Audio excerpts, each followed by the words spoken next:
pressure looks good. Following up. Roger, roll with planet.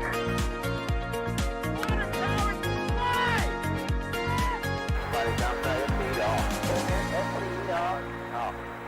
Yikes. You bet. Okay. We don't need any more of these.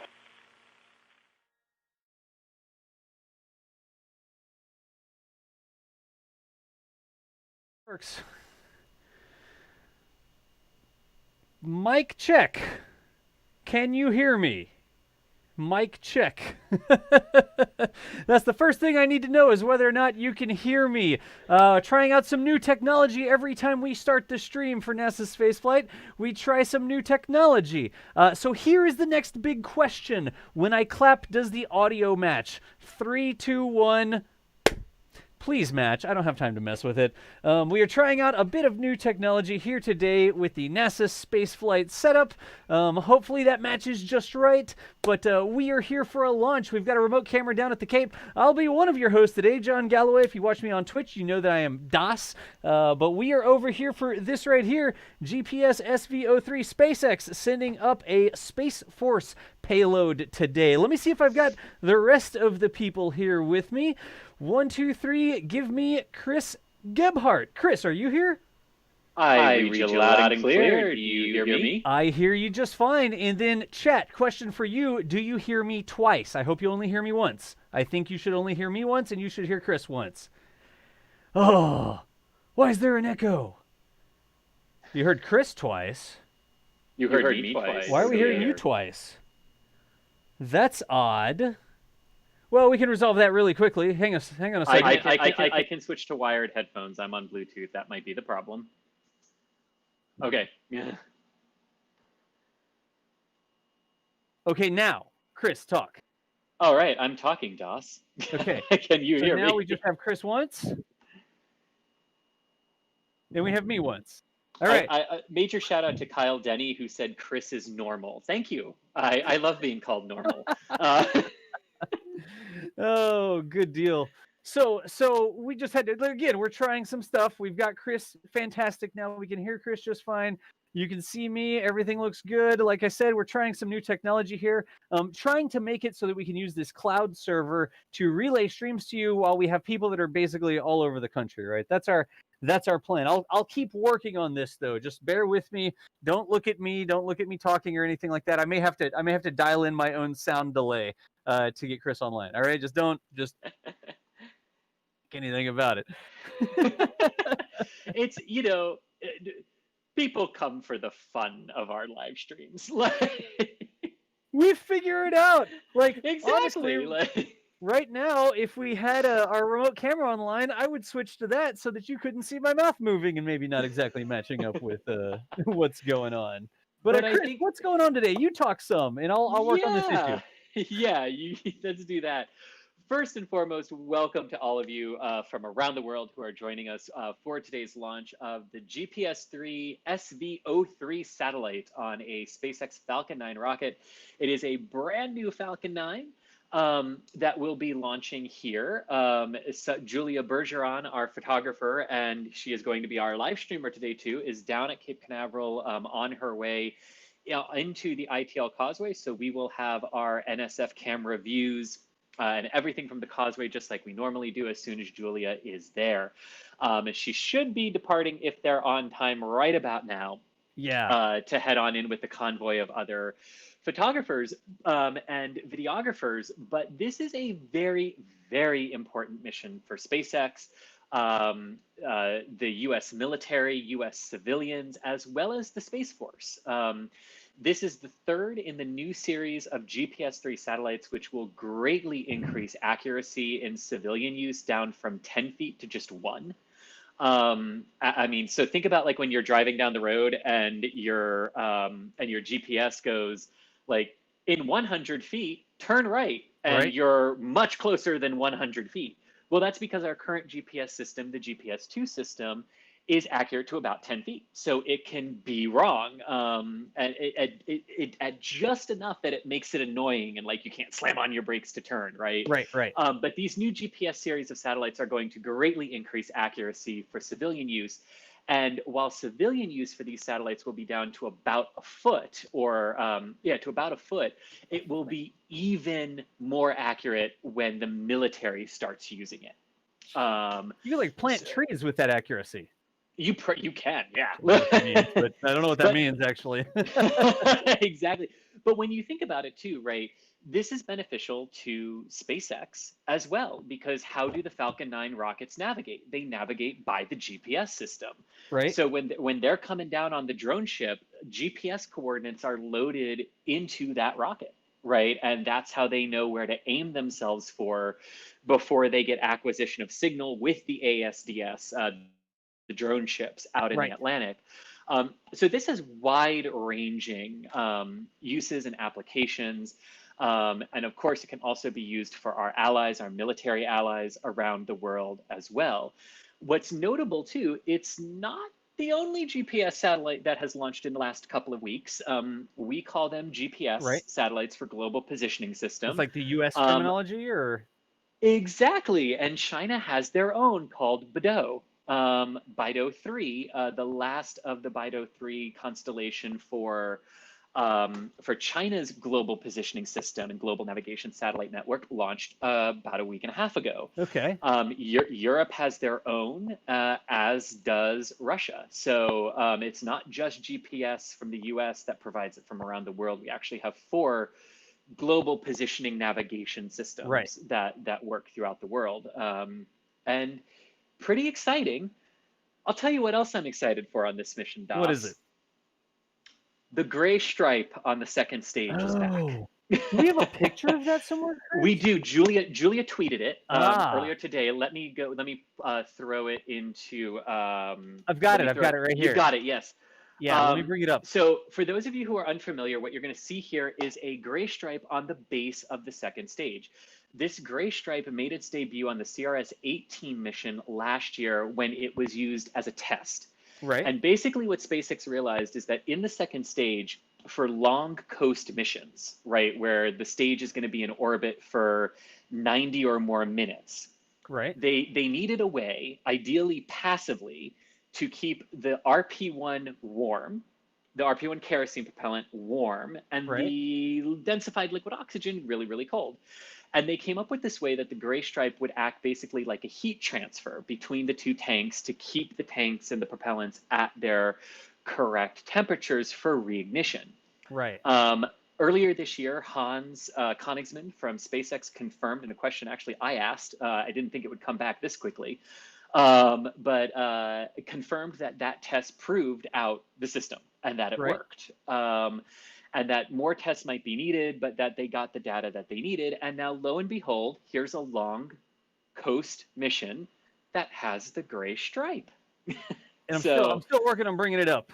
Yes. If you want me to do it, I got it right now. I can put it on the left-hand side, so it shouldn't cut you off. Yeah, toss it up there really quickly, if you don't mind. I've got it set so we can do this stuff here, but I'm not sure why it's not working. Perfect.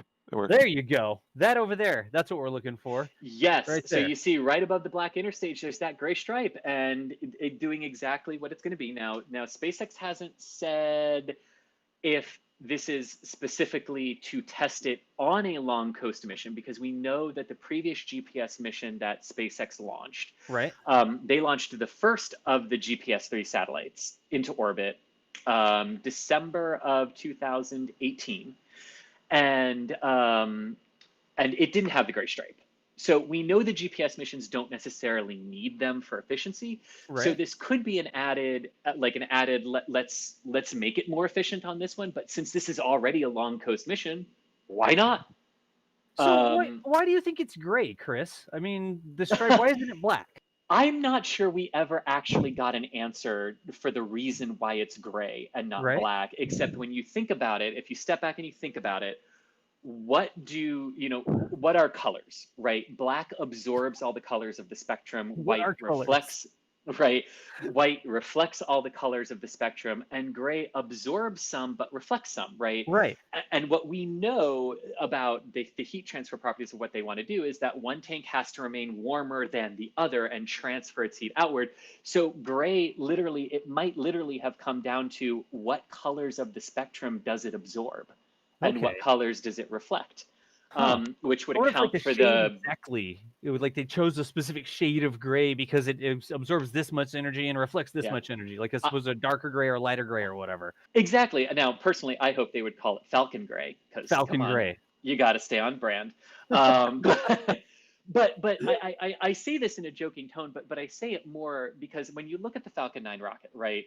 Yep. SpaceX has a brand. White and black are their brands, right? It's what they rebuilt 39A color scheme to be to match the rockets. It's what they built Dragon to be. It's what they built the Falcon 9s and the payload fairings to be. So there has to be a really good reason to break brand on your coloring, Right. And I would imagine it has to just come down to the engineering properties of heat transfer and what colors are absorbed and which are reflected. Gotcha. Okay. Well, what are we doing in terms of like T minus here? How long are we going to hang out? I know that we've got Julia out there and she's getting ready to set up the remote camera. She was moving over to, I think, the ITL Causeway today, right?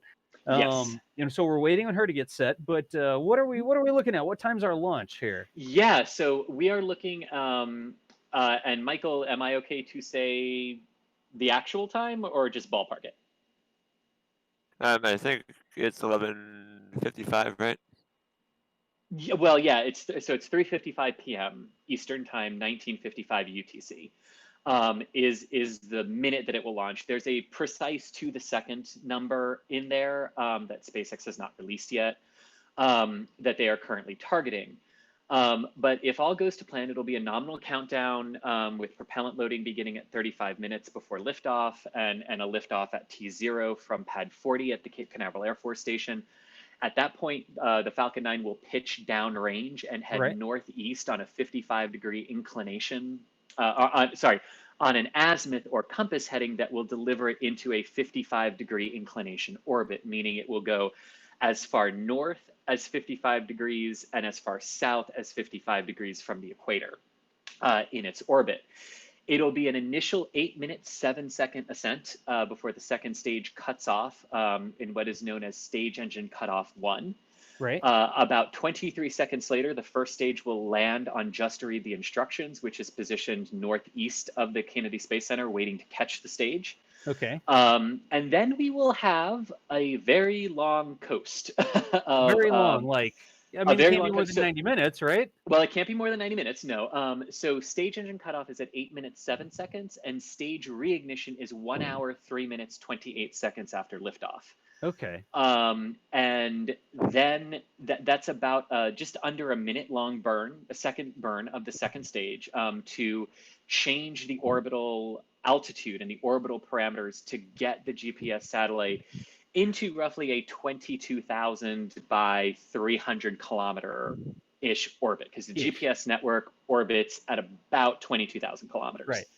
I think I was wrong about that. It could be more than 90 minutes because it's going into an elliptical orbit, right? And it could, yes, except in this case it's not. And here's what's very interesting. Just like so the GPS satellite, GPS 3 vehicle 3, so it's the third of the GPS 3 series, right?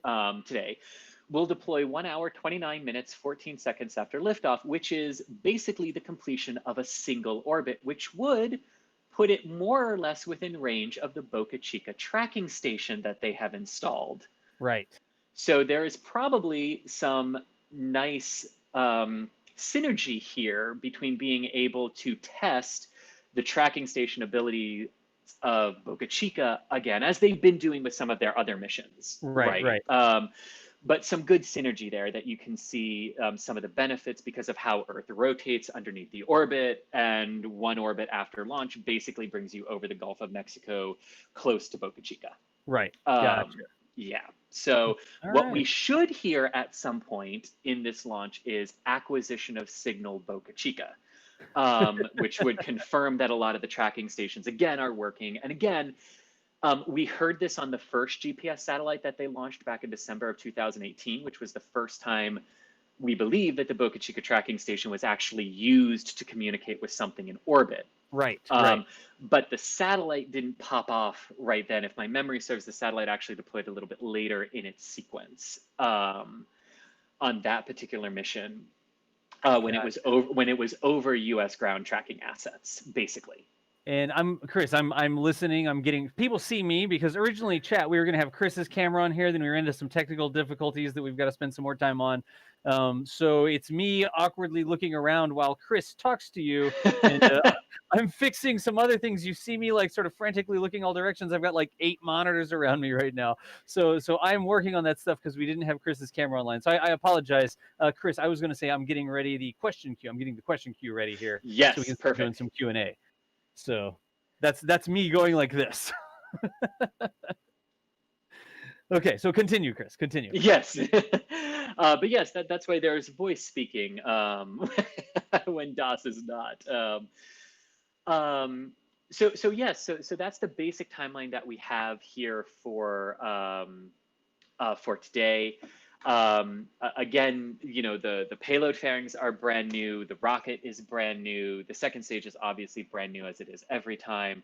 And that was a requirement that was actually set forth by the Air Force, because it was originally the Air Force that was contracting these missions before the Space Force took over space duties from the Air Force. So this contract was originally under the Air Force jurisdiction, and they mandated a brand new Falcon 9. Right. Now we understand that there was some jiggering here because the Air Force had originally wanted expendable Falcon 9s for these missions. Okay. Even though back in December of 2018, when we were looking at that as an expendable mission, a lot of us were going, I don't get that. There's totally enough Delta V to bring the first stage back down and land it on the drone ship and still and still get the satellite into orbit. So this one does have recovery technology and will make an attempt to land on the drone ship. This is becoming increasingly important to SpaceX, because if my math is right, there are only 4 or 5 boosters in their arsenal right now that they have for missions. You mean like ready boosters that are ready to go? I mean ones that have flown and are back at SpaceX's disposal to use again. Right. Because we lost a couple on a couple of back-to-back Starlink missions. The one that encountered the upper level wind shear that was way out of limits, and it realized it couldn't make it to the drone ship and would impale the drone ship, so it diverted off and landed. And then we had the one that had the engine failure during launch, and the suspected engine failure during the reignition sequences to bring it down, and those were back to back. So they lost 2. Now they've gained 1 because of Diem2. Okay.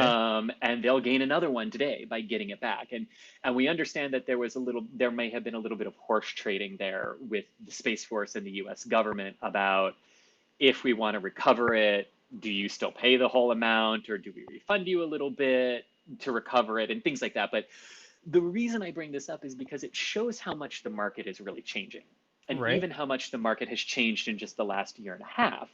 Right, where the Air Force and SpaceX where SpaceX was totally willing in December 2018 to go, all right, if you want to pay us to fly it expendable, we will, even though we can recover it. And now a year and a half later, we're seeing the GPS missions will be recovered, even though they were technically purchased as brand new expendable cores. So you can really see how not just SpaceX, but the US government as well has really shifted its thinking and the paradigm here, as reusability has kind of honestly, I don't even know if I would call it experimental anymore for SpaceX on the Falcon 9. I mean, the ones that don't succeed always have like a technical or a weather issue related to them now, that just can't be helped.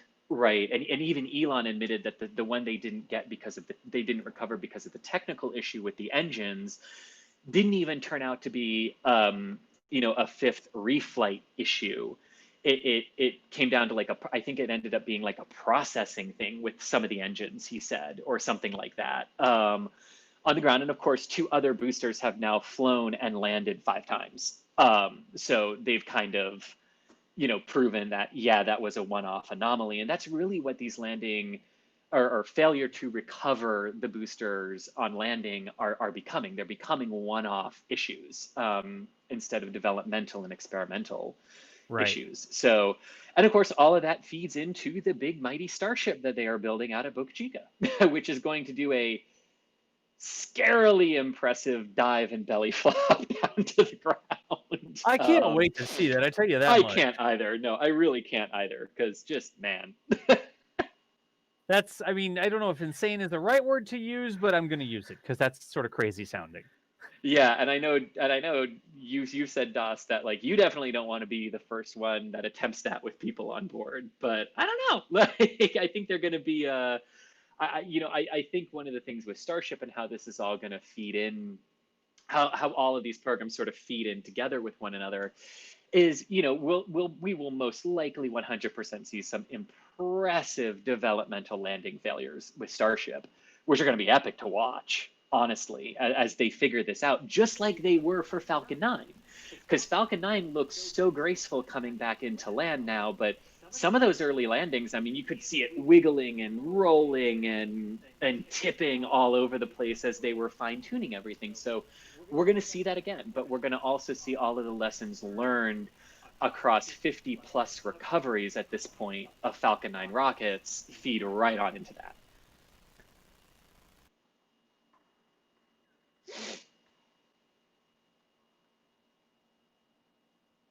So continue along, Chris. I'm continuing to work for stuff, and I'm also standing by to get Julia online here. So gotcha. No one's been throwing anything into the chat queue, have they? Yeah. Okay. Julia says the solo is live, Dust. Yeah, that's what I'm looking at over here. I'm not seeing it yet, but let's refresh and see what we get.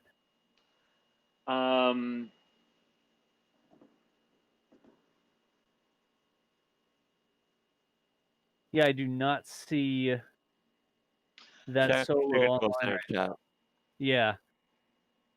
I'm looking. So here's what I'm going to do. I'm going to step aside for a second here, and we'll talk with Julia.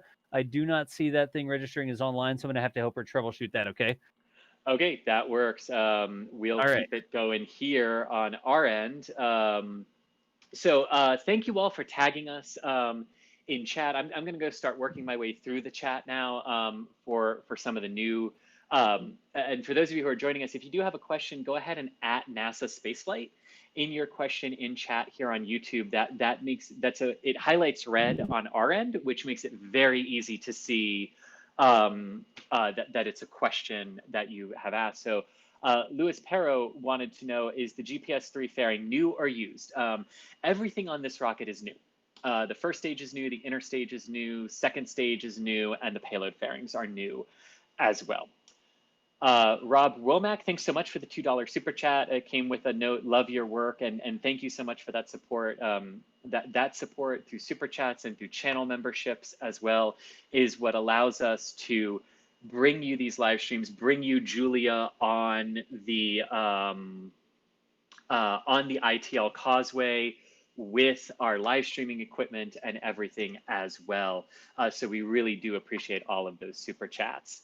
Ron Smith, some of the lightning conditions are yellow at KSC per channel 7 pictures. Okay, I know what he means by that. Let me go pull that up.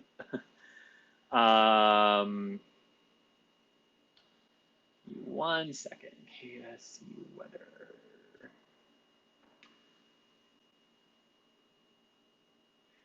Yes, so So one of the things that we're looking at comes here today. Again, there was at last check, one of the things we were looking at, weather was definitely better today than it was further into the window.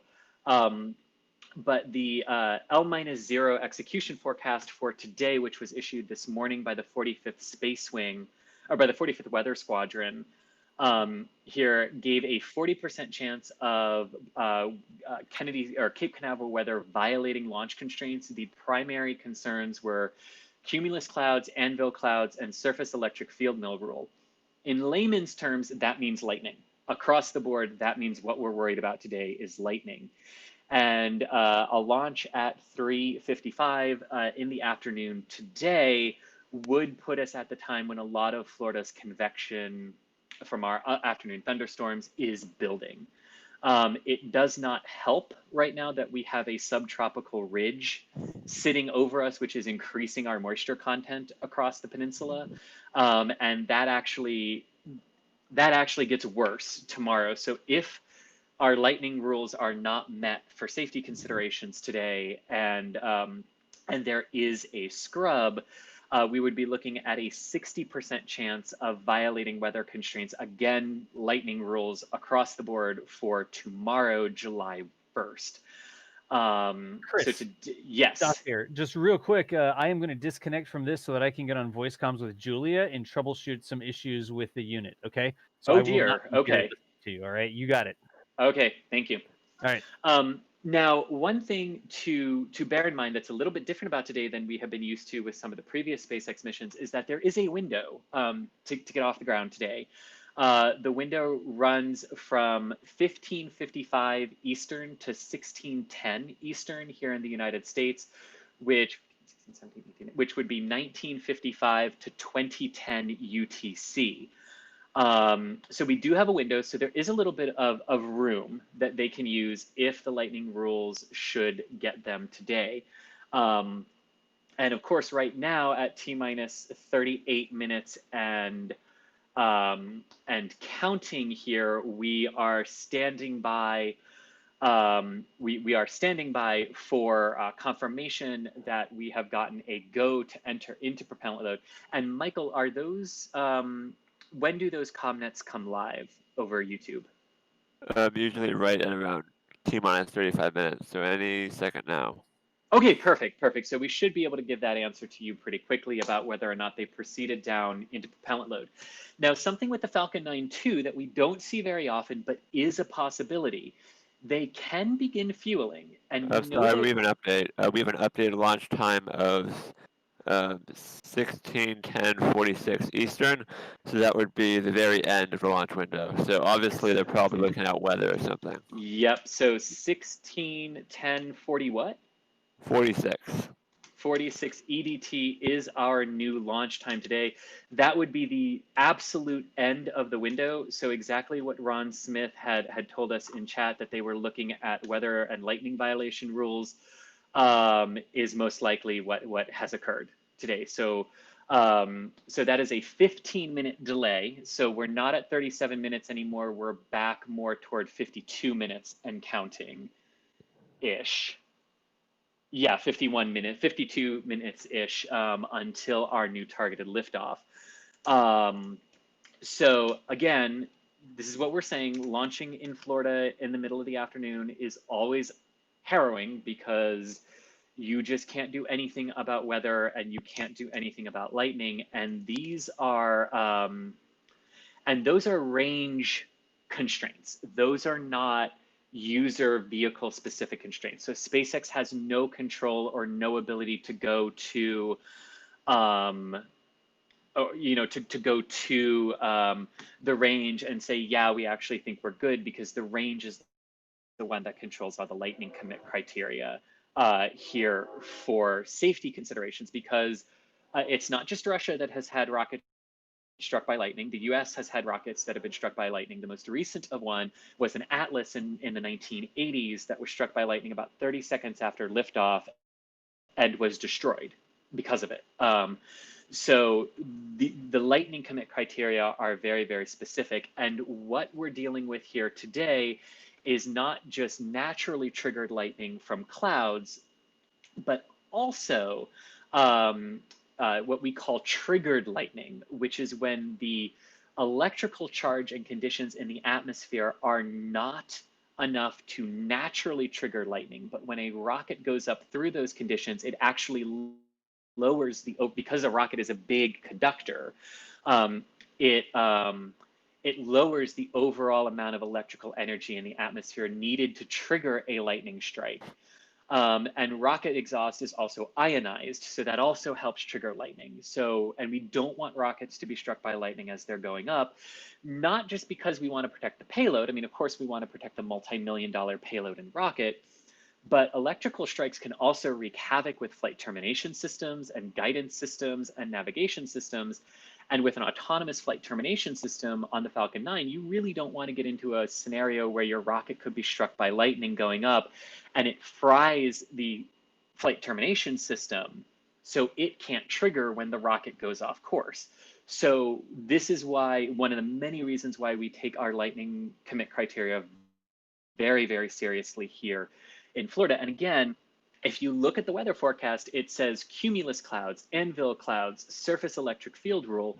All of those are actually lightning rules, because cumulus clouds are the kind you need to trigger lightning, both naturally and triggered by the vehicle going through it.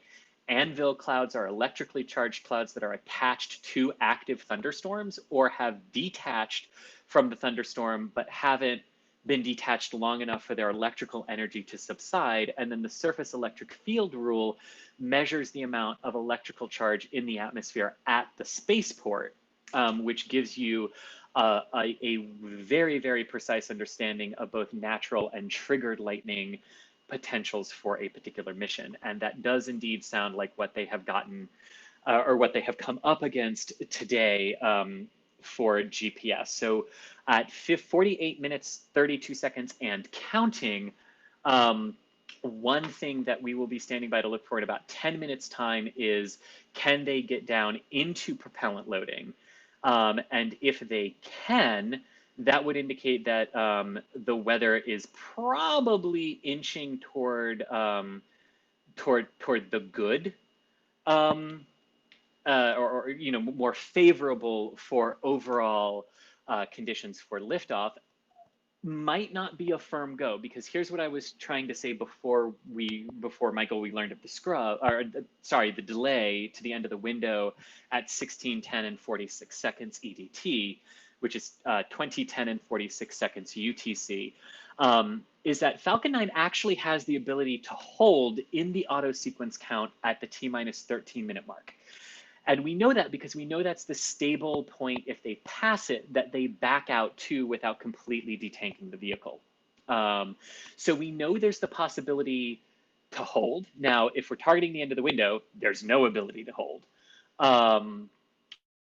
of course. But the overall point I was trying to make before we realized there was a delay to the end of the window is that Falcon 9 does actually have some flexibility. But the fact that they didn't start fueling right away does lead to the fact that they knew they weren't going to be within constraints at the opening of the window at 15:55 Eastern here. So that is where we currently stand. I'm going to continue to go through and take some of your questions that you've been putting up in chat. If you have additional questions, go ahead and throw them up in chat, and make sure to tag at NASASpaceflight, because it highlights it and it makes it a lot easier for us to see them as we scroll through. We do some Carl, super chats, Chris. oh yes, can you go through those? Do you have a list of them? Yeah, I got the queue up. Future Martian, thank you for the $10. He says thanks for the stream as always. Let's hope B1060 has a great maiden flight. Surgesi, €10. A little support for your amazing work. Thank you a lot. Moldy Space Industries, big contributor to the stream. I'm watching while also in this week's Zoom meeting for the satellite we're working on. Don't tell my boss. Thanks for always having great coverage. And then finally, Sam Halter, $20. Great to hear the three of you. Keep up the good work and great commentary. Awesome. And Carl Furstenberg wanted to know, how do they clean the boosters? Do they use soap and water? So for the most part, they don't clean the boosters. The only parts that we've seen them clean toward the beginning are the lines across the seams where the welds actually happen. But I don't think, Michael, they've ever said how they actually clean them off, but I would assume they just kind of wipe them down and wipe the soot off. Yeah, that's what I would think. I don't know. Yeah, it's a good question, but on the whole, they don't clean them. And when you do see patterns drawn or carved into the soot on the outside, it's most likely been non-destructive evaluations as they go in to make sure that the booster integrity is still good as they progress upwards in their overall lifetime of flights. But it's a good question.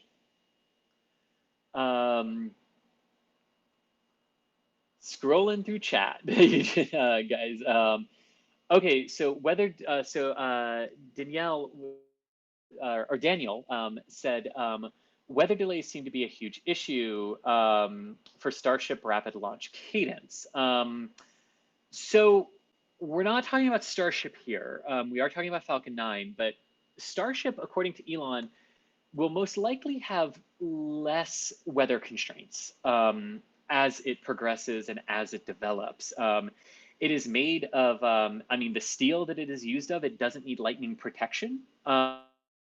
So there's potentially no real issue having it out there on the pad fueled and being worried about it being struck by lightning. Or things like that. Of course, the range at Boca Chica is a private range with SpaceX, so they can do things that they might not be able to do, or that the Eastern range wouldn't necessarily approve because of lightning commit criteria. But again, as the vehicles evolve and develop, you know, we might get to a point where we see some of these rules relaxed for specific vehicles. But you know, the weather is really the weather, and there's nothing you can really do about it.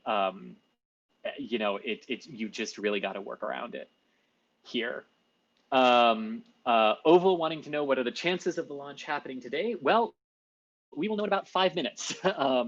It's currently T-minus 43 minutes, 32 seconds, and counting. We have had a push to the end of the window. Although, what's interesting, Michael, SpaceX has not said that publicly. Nope. The only reason we know is because the media who can see the KSC clocks noticed a change. Ah, there we go. Okay. That probably doesn't bode well, I'd say, for us clearing our weather constraints and getting off the ground today. But we, of course, will continue to monitor that as we go forward. So continuing to scroll here through chat, and I'm seeing a lot of questions about other things that aren't related to this particular mission. I'll bookmark them and come back, but we're going to try to keep the discussion onto the Falcon 9 and GPS-3 SV03. That is, we hope, about 42 minutes away from a possible launch at the end of its window, which would result in a launch at 16:10:46 EDT, which is 20:10:46 UTC.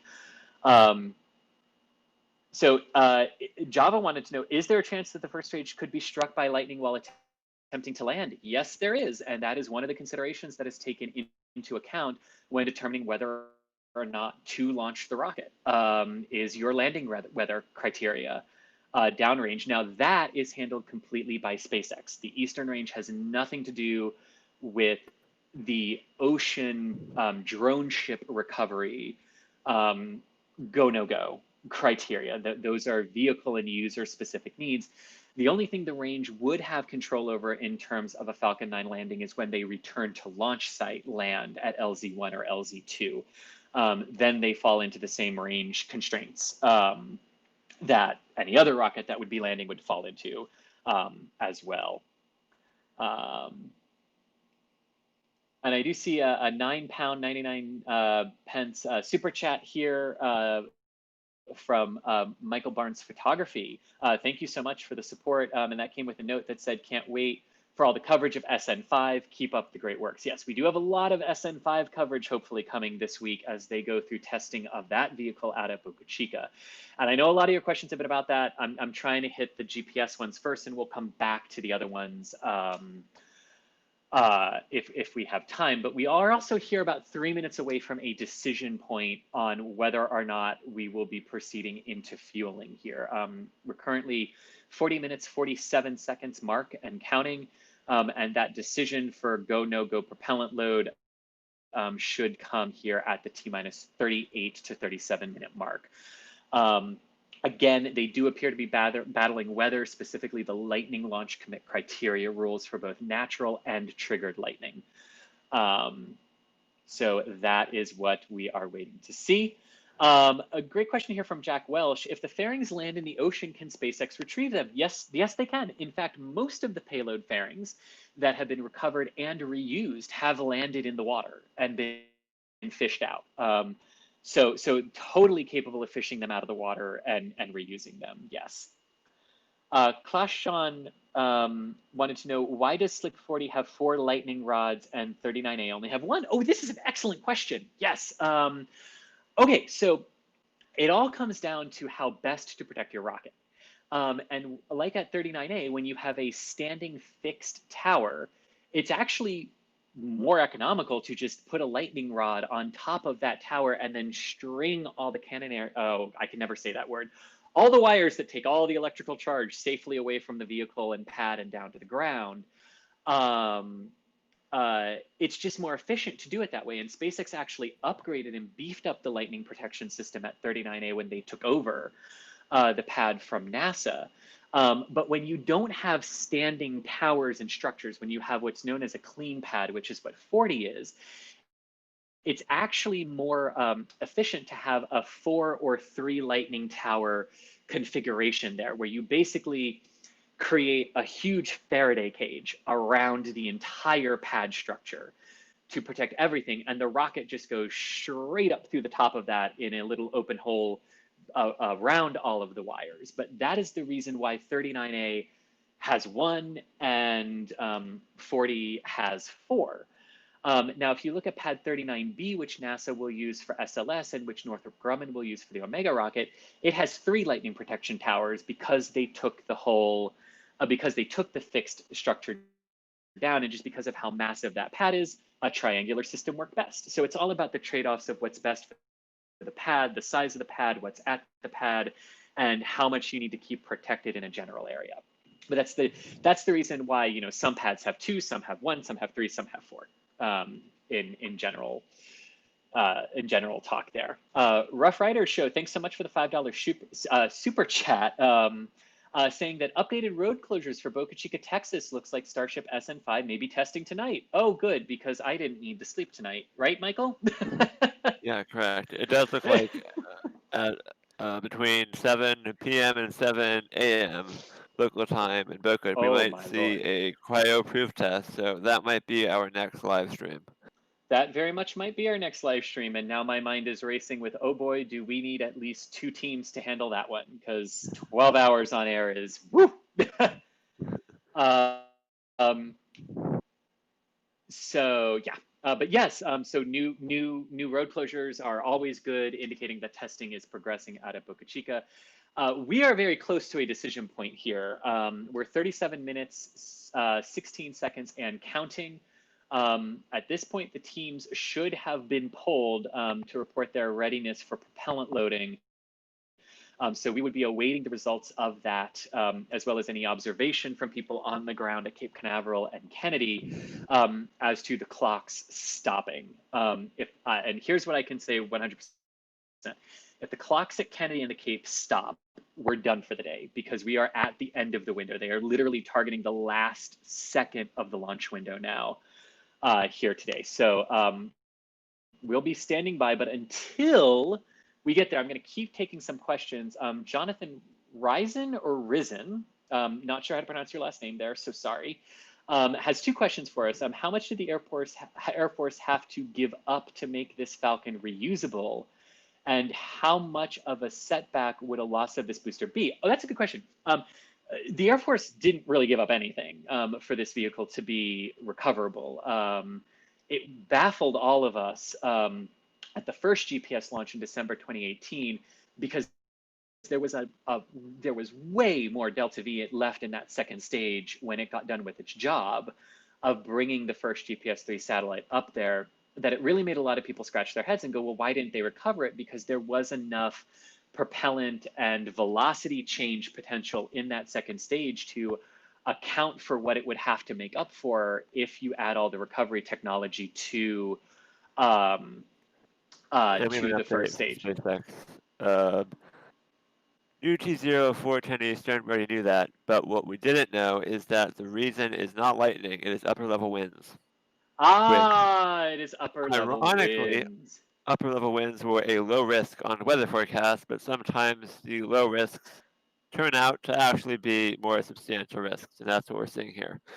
Okay, so that's good. I mean, that is really, really good to know that in a way, because that came 37 seconds ago, which means 4, 3, 2, 1, T-minus 35 minutes and counting. The launch auto sequence will have just been initiated and fueling of the Falcon 9 will now be underway.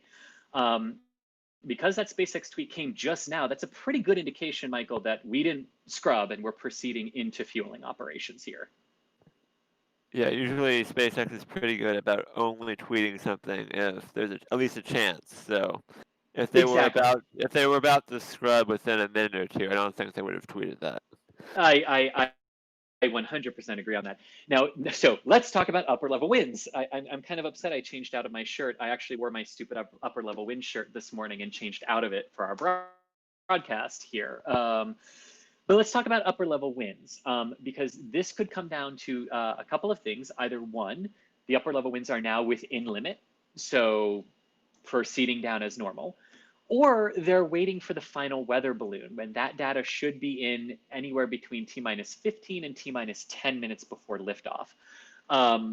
So we could actually be headed for a launch today. And actually the fact that it's not the weather, the lightning rules actually, they could actually thread this needle a little bit more, because if the probability of upper level wind violation was low, you know, it could just be a random pocket that popped up here of high wind shear that might be diminishing. And again, if SpaceX has tweeted just 2 minutes ago, literally right before propellant loading would have to begin to meet the 4:10 p.m. liftoff time, then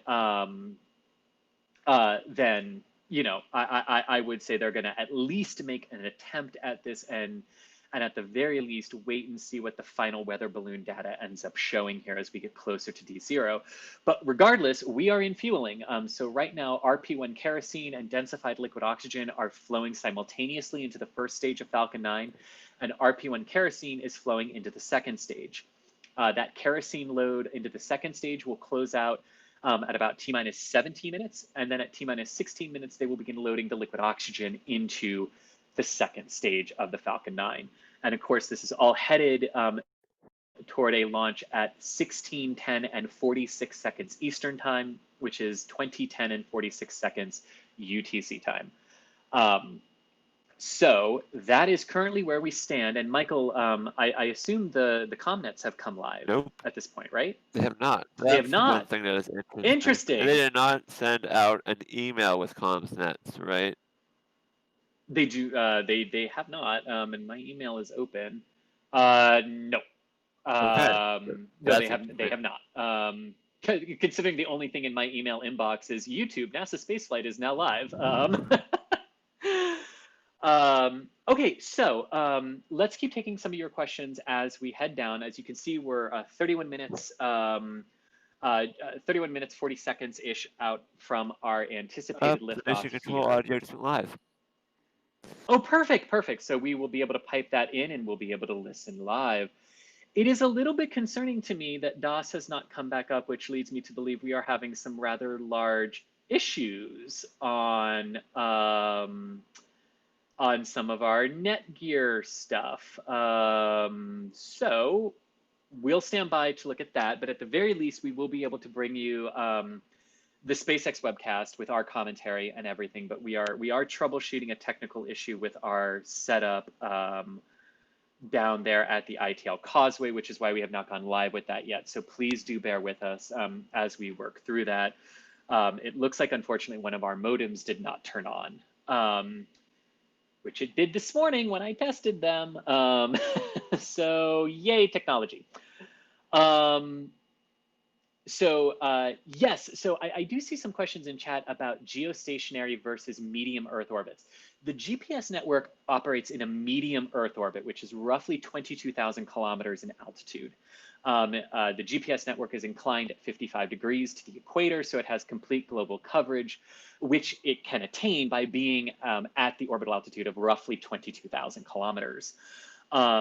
So that is the one it's heading into. They're not heading into geostationary orbit. That's not where our GPS network resides. So Andy Law here, with your comment about the GPS are, if I recall correctly, at medium Earth orbit, you are exactly correct. That's where the GPS satellite network resides for us as well. Continuing to scroll through chat, Jonathan, I did totally forget about your second question. Let me scroll back up. Your second question was how much of a setback to launch plans would a loss of a booster or damage to just read the instructions be? I'm not entirely sure. I mean, SpaceX is really relying on being able to recapture these boosters by landing them and recovering them for reuse.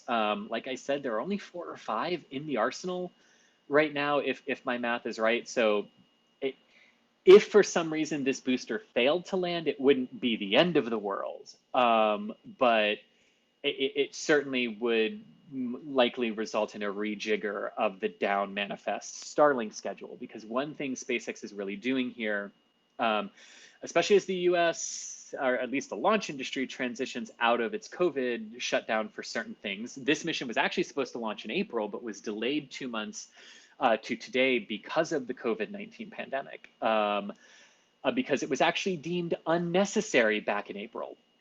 And now we're here launching it. So losing this booster wouldn't be the end of the world. It certainly wouldn't be great for the Starlink downrange manifest, but it wouldn't be the end of the world.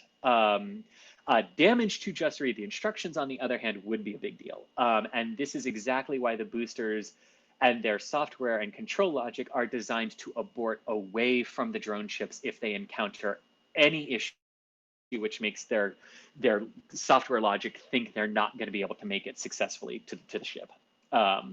So that is the answer to your second question. Thank you for reminding me, because we do get off on tangents and interruptions as new things break. So thank you for reminding me that I skipped your second question.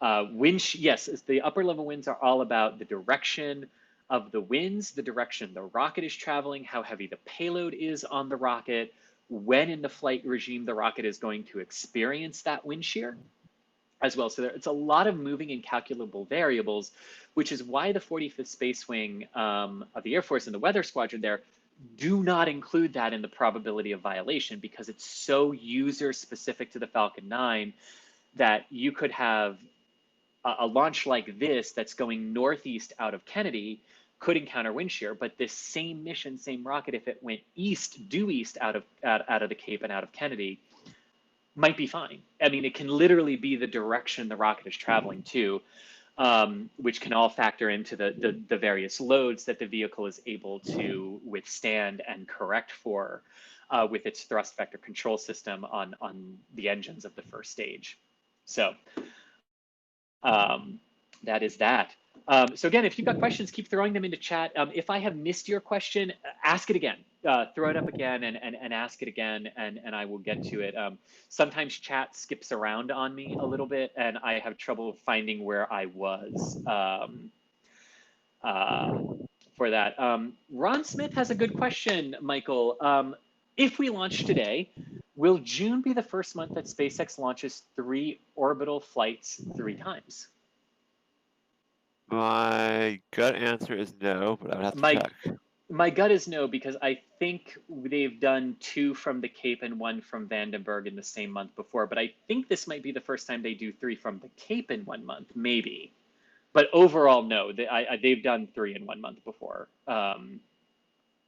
They've definitely done 3 in 1 month before, utilizing Vandenberg as well.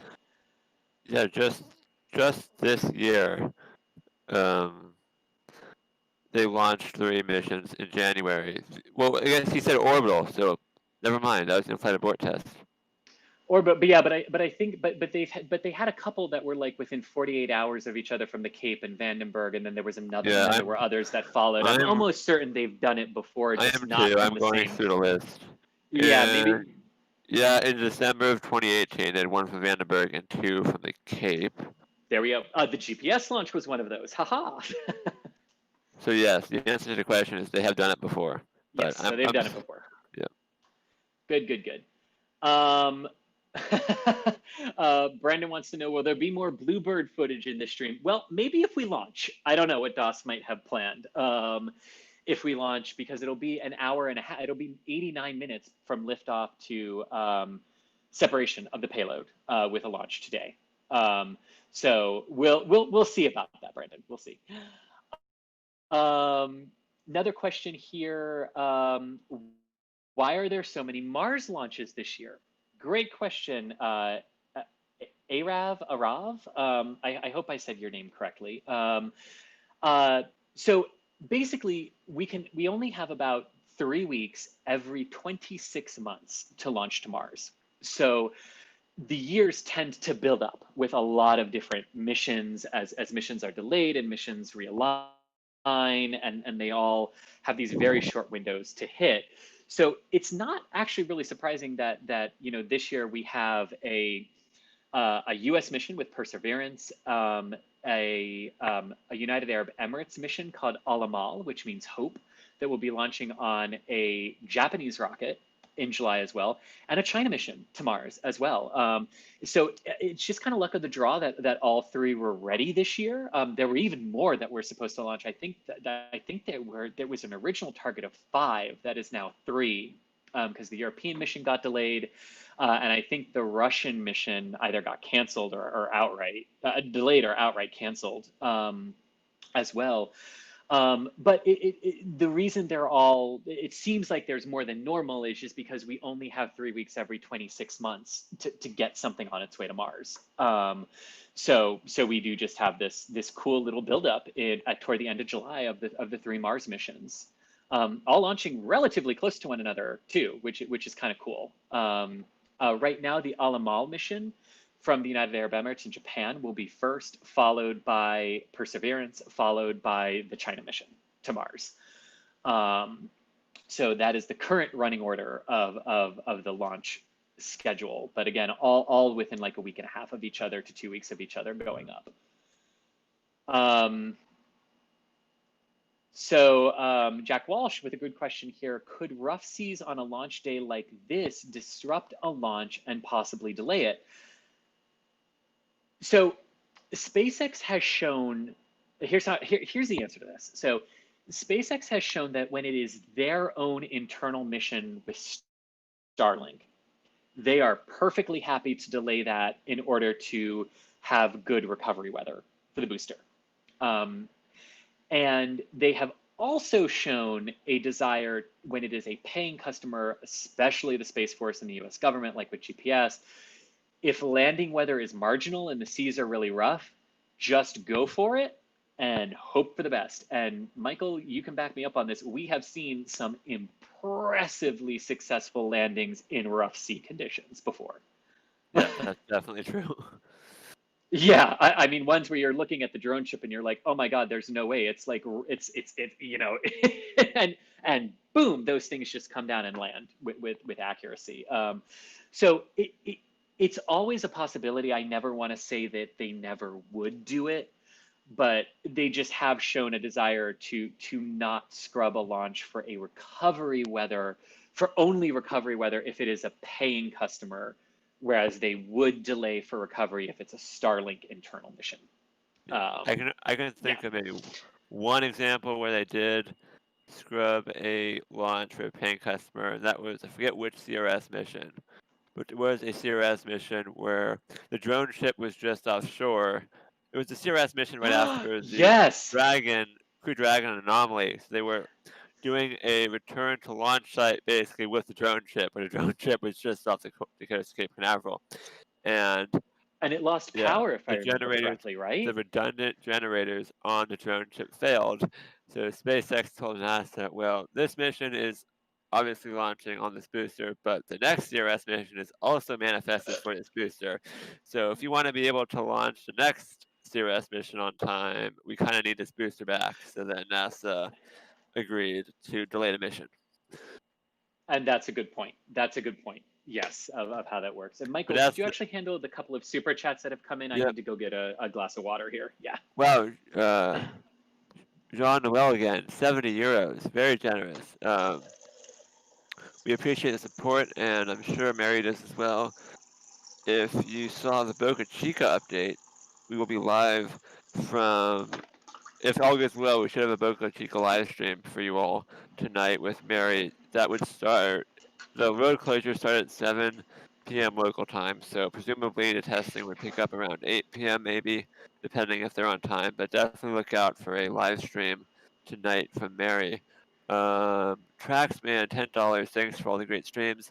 Does the Space Force range officer control the weather go no-go call, or do they only provide the weather data to SpaceX for them to make the call? So it depends on the criteria. A lot of the basic stuff is controlled by the weather officer that works for the 45th Space Wing. There are also some weather-specific criteria that SpaceX looks after, which includes upper-level winds. So SpaceX takes the upper-level wind data, and then they make the call whether or not the wind shear and the wind speeds are acceptable for Falcon 9 to handle. So it depends on the criteria. As Chris was talking about earlier, recovery weather is also another criteria that SpaceX, not the 45th Space Wing, makes the call over. So it depends on the criteria. But something like lightning or ground level wind speed, that's all the 45th. Has the booster ever been used? Hacksman, £2. We appreciate the question. No, this is the first flight of booster 1060. So it is the 60th Falcon 9 booster that SpaceX has built that includes one or two, what's it called? One or two test articles that they also constructed that were not actually flown. Jeff Arrington, $5. We appreciate the support. And Robert Hobson, $20. With the Falcon 9 Block 5, it seems it can handle almost all payloads. What requirements are different with a payload that requires Falcon Heavy? Well, it depends. It can either be a payload with a very large mass. We've seen that with the Arabsat 6A satellite, which is basically going to a standard geostationary transport orbit, but it was a big satellite, and sometimes the customer wants to get a little bit closer to the geostationary orbit the satellite's going to, so they can decide to go on Falcon Heavy, but usually it's a combination of a large payload with a mass and a energetic orbit that they want to reach. But sometimes it can even be a very small payload, like a small science probe. But if they want to get it really far out into the solar system quickly, then they can still need a Falcon Heavy just to get that extra delta V. So it really depends on the requirements, but it's usually a combination of mass and where the payload needs to go. But for the standard orbits that SpaceX fulfills, like a geostationary orbit, a Falcon Heavy would generally be used if the payload was of a larger mass. But there are some exceptions where even a light payload can use Falcon Heavy. And we'll see if we see that. But right now, ULA typically does the interplanetary missions that NASA has. But as of recently, we've seen Psyche, for example, pick up on a Falcon Heavy. So Right. likely in the future, we will see a couple more Falcon Heavies launching missions deep into the solar system. I think you're right. I just want to pause real quick to say we're just under 17 minutes and counting, which means that RP1 kerosene load is being closed out on the second stage, and the second stage is being readied for the start of densified liquid oxygen loading. At this time, RP1 kerosene and densified liquid oxygen continue to flow simultaneously into the first stage of Falcon 9. Perfect. And one last super chat from Heat Beat Repeat Metalworks, 20 pounds. Hey guys, absolutely love what you do. Keep it up. My question, does the center engine shut down on the Falcon 9s just after launch to save fuel for landing? No, the center engine burns the entire way up until the engine's cut off. In fact, all of the engines on Falcon 9 stay ignited until the booster cuts off for the stage separation. However, on Falcon Heavy, a couple engines on the side boosters do shut off a little bit early to help the vehicle throttle with that many engines. So in Falcon Heavy, some of the engines do shut off early, but on Falcon 9, all of the engines burn until MECO. But the center engine always stays lit, no matter if it's a regular burn or a landing burn, because it has the most gimbal authority. So the center engine is the main engine that's used to steer the vehicle.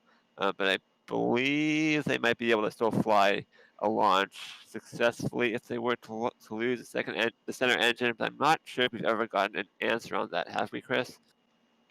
For if we what? Sorry? If the center engine was lost during launch, is it possible to still be a successful launch? I know we know if one of the outer engines fails, they can still launch, or they can still complete the mission successfully. But the center engine has that additional gimbal authority, so I'm not entirely sure if we got an answer. So it does, but I believe when the question has been asked before, SpaceX and Elon in particular have never said that it mattered which engine was launched, just that even at liftoff, they could have 2 engines out at liftoff, so only lifting off with 7 and still complete a mission.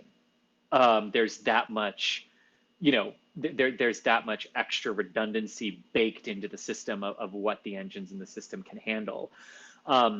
If they were ever to lose the center engine during ascent, I think the larger question becomes if it's a mission where you're trying to recover it, that could get tricky because I'm not entirely sure. It's a good question, and I'm just saying this from my own opinion and my own speculation is that I'm not sure there would be enough time to tell Falcon 9, hey, instead of doing a single engine with the center engine, do a 3 engine with this, with these 3.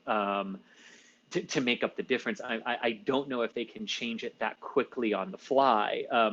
So my thought would actually be that the launch would actually still probably be successful. It would probably impact recovery. Yeah, exactly. That's what I would say as well. And in fact, from what I was recently told, if the center engine is lost, there is no way to recover the Falcon 9 because because they only the have one that does it all. Yeah, they have only 3 engines that are able to be relit in the air, and those 3 engines all basically have to work for the recovery, or they cannot land it because they need 3 engines to do the anti-burn. So if they don't have, if one of those engines fails, they cannot properly do the anti-burn. Right. And so 13 minutes here until liftoff. Is the webcast live yet? Because I'm thinking since we're still troubleshooting our stuff, we can go ahead and cut over and working on bringing that up. Oh, okay, perfect. Oh, yes, I just saw. Okay, so there's another question here from Alex Kimmerly who says, was there any logic to swapping out Just Read the Instructions for, of course, I Still Love You on this landing? Yes, it comes down to the personnel who have to work out there. In a lot of regards, because it's not just the drone ships, it's the crew that goes out with the drone ships. They swap out some of the crew members as well, and the less time they can leave them out there at sea, the better. And since they can't leave the drone ship unattended, right, it made more sense in this case to swap out JRTI with Ocelli. I have no idea if that's how you say it. I always say Ocelli, but whatever, because I like to pronounce acronyms as NASA has taught me. But yes, there was a logic, and it really did come down to crew time for who was out there and for how long to support these 2 missions back to back. And some of it actually, I believe, has to do with the pending U.S. holiday coming up this weekend and a desire to give the teams time off. For the 4th of July holiday, the U.S.'s Independence Day here over the weekend. Stationed about 350 nautical miles off the east coast of Florida. We worked with our customer following our earlier GPS-3 mission to ensure that we maintained more than enough performance margin for both the primary mission and a chance at recovery today on that first stage. Now above the first stage is the second stage, and about 2.5 minutes into flight, it will separate from the first stage.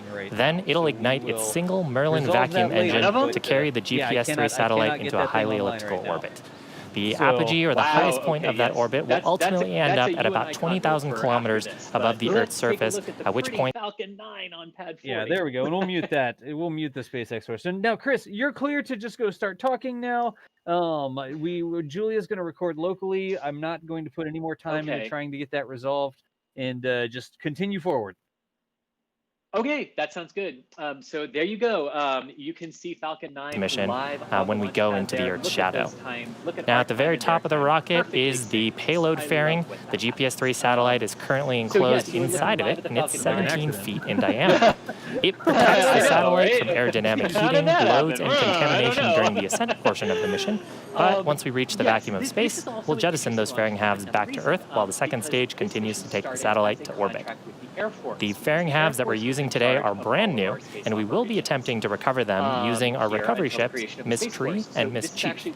However, today, and instead we'll scoop these out of the water later on this evening. Now finally, next to the rocket is that large truss structure that we refer to as the Transporter Erector, or TE. The TE rolls Falcon 9 out to the launch pad, raises it to the vertical...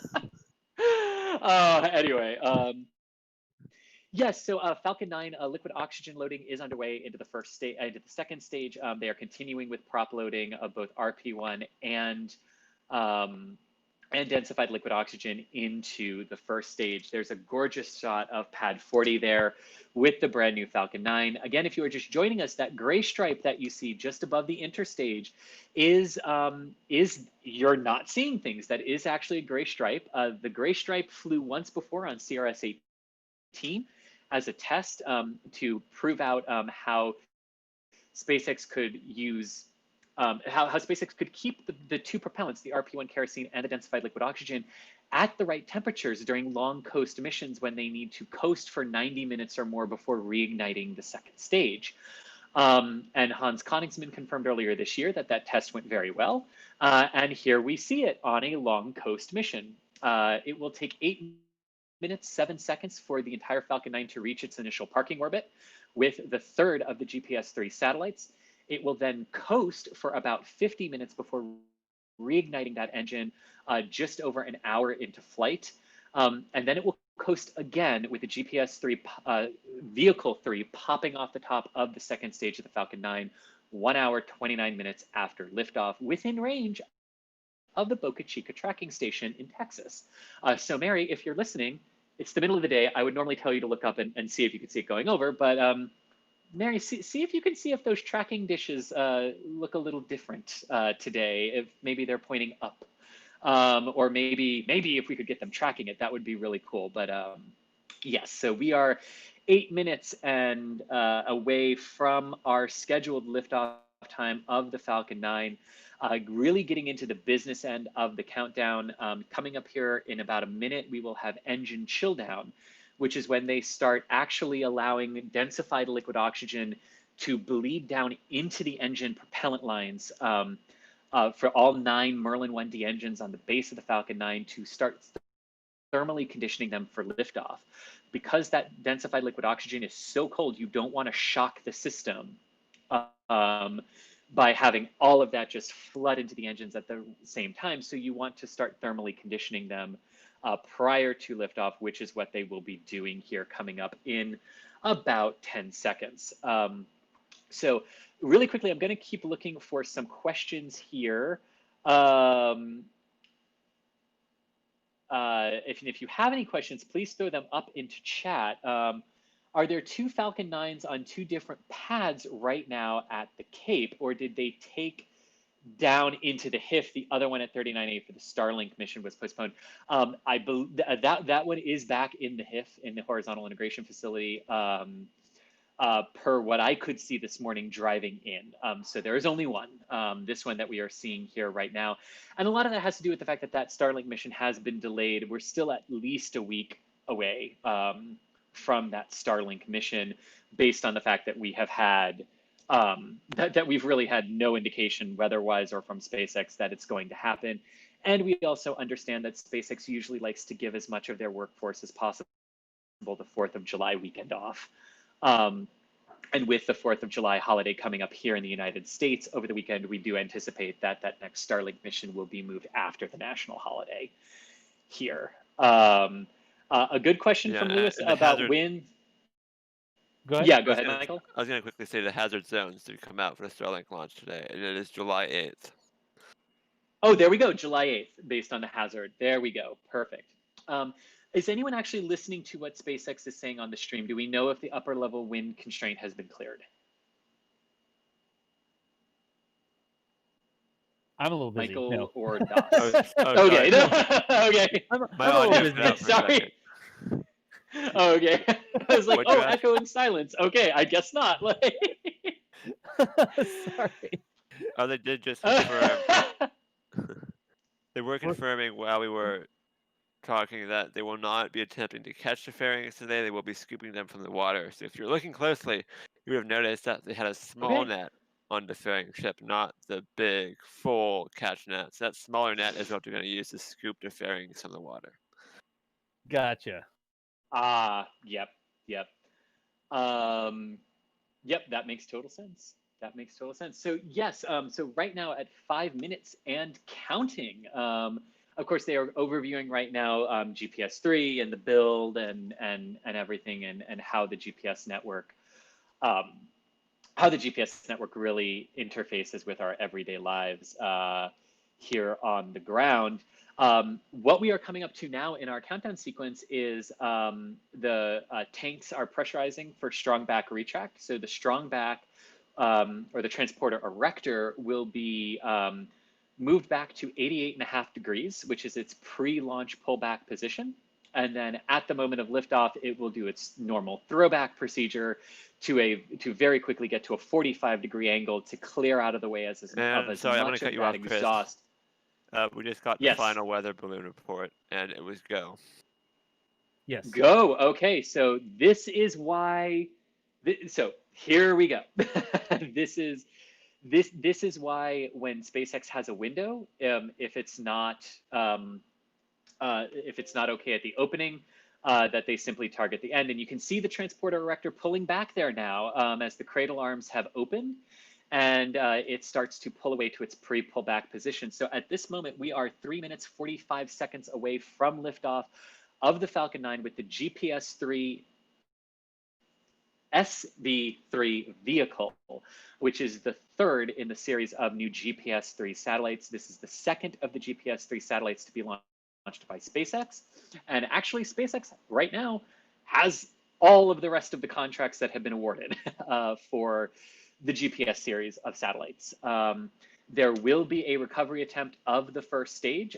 If all goes to plan, the second stage will reach its initial parking orbit 8 minutes and 7 seconds after liftoff, and the first stage will touch down on Just Read the Instructions about 23 seconds after that. So this will be a good mission where we'll actually be able to focus on the second stage, doing its job, bringing that payload to its initial parking orbit, and then go all out in our excitement mode, watching the first stage come down and land on Just Read the Instructions. 2 minutes and go ahead. There we go. First stage. Yeah, so first stage LOX load complete. That's good. So closeouts are underway of the Falcon 9. Propellant loading at this point is complete 2.5 minutes prior to liftoff. So the next major events and milestones will be startup of the Falcon 9 and pressurization of the Falcon 9 for liftoff from pad 40. Do you want LaunchNet audio in Yes, your please. in Discord here? Tell me if you hear this. You should hear this. Did you hear that?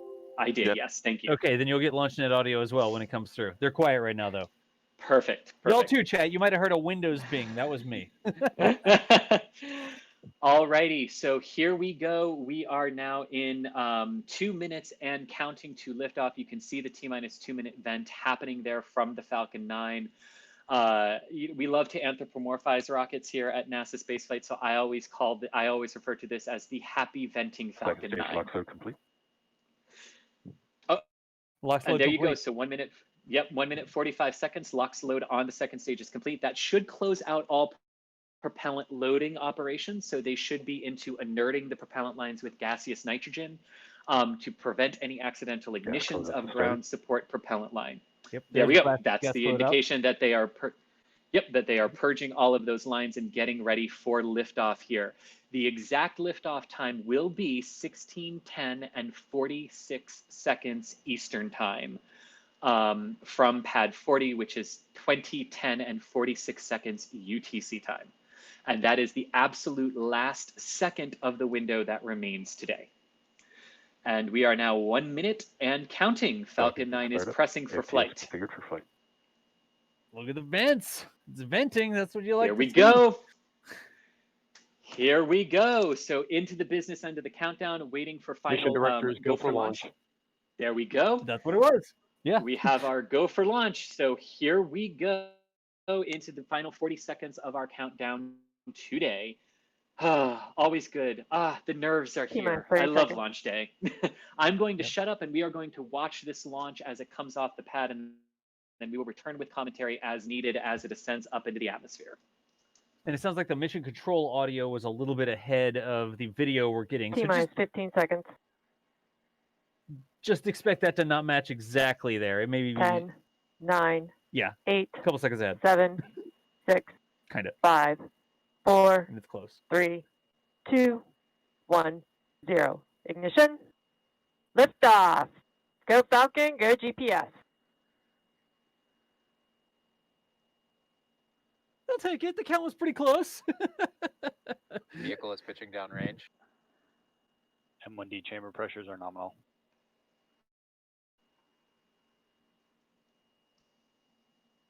All looking good in the first 20 seconds of flight. Falcon 9 pitching downrange. You hear that the chamber pressures are all nominal on all 9 of the Merlin 1D engines at the base of the Falcon 9. 30 seconds into the flight, already 2 kilometers in altitude, more than 500 kilometers per hour in velocity. A little camera shake there today, huh? I am Nominal. going to run outside and see if I can see this from my Oh, house. dude, go! Yeah. It did. go Launch. outside.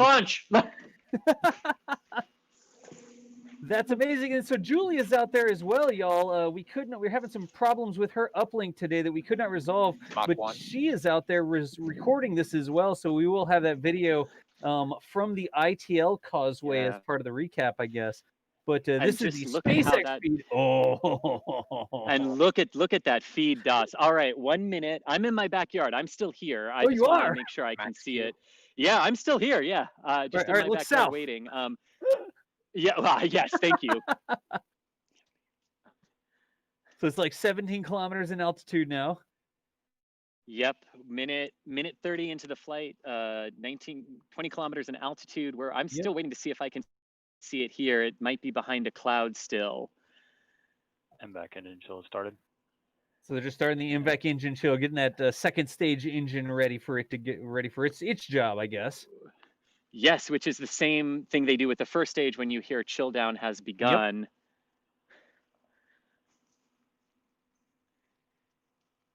There's a huge cloud right in my way, of course. Like, well, it's going northeast, right? So hopefully it is. Staging should happen staging should happen where I could see it if this cloud wasn't in the way. But yeah, 2 minutes, 19 seconds approaching staging now. The first stage will shut down and separate, and the second stage will ignite a few seconds later. You can see 50 kilometers in altitude now for the Falcon 9. And expansion there. Standing by for BECO, which is booster engine cutoff, which should be occurring any moment now. We switched the cameras. We got the internal cameras. Okay, so we saw absolutely nothing here from Daytona Beach. Confirmed. But wait, it still has like its entry burn and stuff, right, Chris? There we go. In the daytime, can't see that from Daytona. But there you go. You can see ignition of the second stage Merlin VAC engine.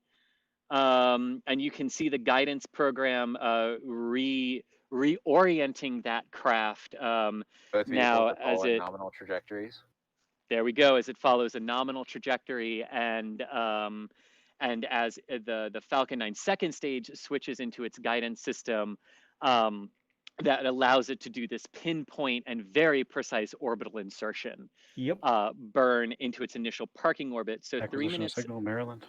All right, and they have acquisition of signal from a Maryland tracking station, not Bermuda that they. All right, there go the payload fairings. Very, very good. Yeah, we saw absolutely nothing here from Daytona. There was a cloud perfectly in the way, unfortunately. Oh, that's too bad. But look at that. You can see the second stage there on your right, continuing to take the GPS-3 satellite into orbit, and you can see the first stage of the Falcon 9 puffing its cold gas thrusters as it reorients itself to come back into the atmosphere. Now, running through our timeline really quick. Okay, they have acquisition of signal in Bermuda. Running through our timeline, the first stage entry burn will begin 6 minutes, 46 seconds after liftoff. So we are still about 2.5 minutes away from the entry burn of the first stage. But it is following nominal trajectory, as is the second stage. Now, again, and I sound like a broken record a lot of the times, but as cool as the first stage landing is, keep your eye on the right-hand side of the screen, because that is the whole purpose of why we launched today. That engine shot of the Merlin VAC engine taking the GPS-3 satellite into its initial parking orbit, that's what we want to see successful today. Yes, we want to see a booster landing, but we want to see that second stage get into its initial parking orbit 8 minutes, 7 seconds after liftoff. Yeah. Hey, Boca Chica Gal is in chat. She says she's looking out her kitchen window and it looks like one satellite tracking antenna is moving around. Aren't they Yes! supposed to be trying to talk to Boca Chica at some point? They will. Both vehicles continue to follow nominal trajectories. Yes, the actual separation of GPS from the top of the second stage should, based on orbital mechanics, be tracked by the Boca Chica tracking station. So they're maybe limbering up out there, huh? Yes, which would make sense because they've just launched, so go reposition the antenna now. All right, they have acquisition of signal in New Hampshire as well. This is really showing you how much this is hugging the coast, where you're hearing Maryland and New Hampshire tracking stations are getting at IM. Yeah, which means if we have tracking stations in some of the Canadian provinces as well, we might get acquisition of signal from some Canadian tracking stations as well if they do that. They might not, but if they do. So we will be coming up here in about a minute on the entry burn for the first stage on the left. Second stage is continuing to take the GPS-3 satellite into orbit. They are 163 kilometers in altitude, traveling 14,300 kilometers an hour right now. Based on telemetry that is coming back from the second stage. The first stage has definitely already reached. The first stage has definitely already reached the apex of its arc and is coming back down and coming back in. Stage 1 entry burn has started. And there we go. The entry burn is underway on the first stage of the Falcon 9. You see that on the left-hand side of your screen. On the right-hand side, the second stage continuing to take GPS-3 into the initial parking orbit there. Good entry burn so far on the first stage, standing by for that shutdown. Stage 1 entry burn shutdown. And there we go. Stage 1 entry burn has shut down. You can see the cold gas thrusters firing, repositioning that vehicle now as it aims itself a little bit more accurately toward the drone ship. Just read the instructions. Now remember, it's not currently targeting the drone ship. It only does the course correction maneuver to actually land on the drone ship once the center engine reignites for the landing burn. And that is done on purpose so that if for whatever reason the center engine doesn't reignite for the landing burn, they don't impale the drone ship. So you will see when that entry burn or when that landing burn begins, if we stick on, if we stay on here, that we might see a little wiggle room there. And now we're there. So okay, keep your eye on stage 2. It's still going. On the right-hand side of your screen. Yep, stage 2 will cut off. It's in terminal guidance right now. It will cut off at 8 minutes 7 seconds per the pre-published timeline. That can vary a little bit, so give it a little wiggle room there based on day of actual performance. FTS is saved. And the flight termination system on stage 2 has been safed in preparation for engine shutdown. So he just called drone ship AOS. Stage 1 landing burn. Yep. So okay, the landing burn is underway. So they're early on the landing burn. So keep an eye on that second stage. Here we go. It's going to cut off any second now. There we go. Engine cut off, and now we can turn our attention to the left-hand side of the screen, or the whole screen now. Nominal parking. Where here it comes. Landing legs have deployed. There's landing legs. Landing legs have deployed. Here it comes. Come on, camera. Hang in there. Keep the feet up. Hang in there. Ooh, it's dead center. It's dead center. It's going to be a stage 1 is booster. landed. Recovery operator. It's a booster landed on the drone ship. Look at that. Look at that. Look at that ghostly image just emerge. Like, as it lands. Look at that. There you go. That. There it is inside the landing circle on Just Read the Instructions. So we have had a successful launch and landing of the Falcon 9 first stage. We have had a successful initial parking orbit insertion of the second stage with the GPS-3 payload, the third of the GPS-3 satellites. So that second stage is now in a coast, and it will continue to coast until 1 hour, 3 minutes, and 28 seconds. They actually just acquired signal from Newfoundland, so they are tracking through some of the stations in the Canadian provinces as well. That second stage will coast until 1 hour, 3 minutes after liftoff. It will reignite its engine for about just under a minute-long burn. And then it'll do another coast for about 25 minutes before GPS-3 actually comes off the top of the Falcon 9's second stage. So that is now what we are waiting, what we will be waiting for as SpaceX's webcast continues. And they did say that they were going, that they're going to take their breaks, but they're going to come back and they're going to show us the second burn and they're going to show us deployment, right, Michael? Yeah, I'm going to see if there's something I can do here. Yeah. Yeah, because we don't have audio from this video, so I'm just going to bring up the tracking view. All right.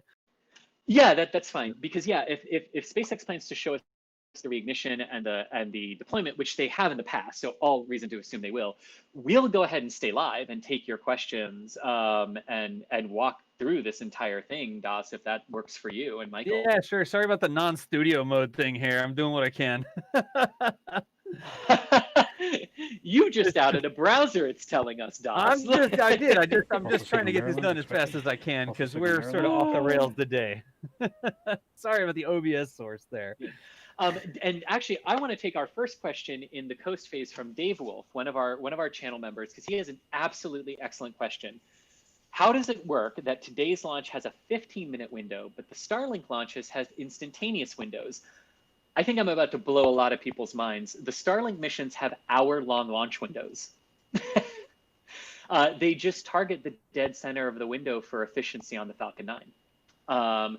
It's more efficient to launch dead center, dead in the center of your launch window because it maximizes the performance capability of your rocket. Look at that awesome launch photo from Julia already. That's today. That's just now. Today. Julia just posted that. That's 10 minutes ago.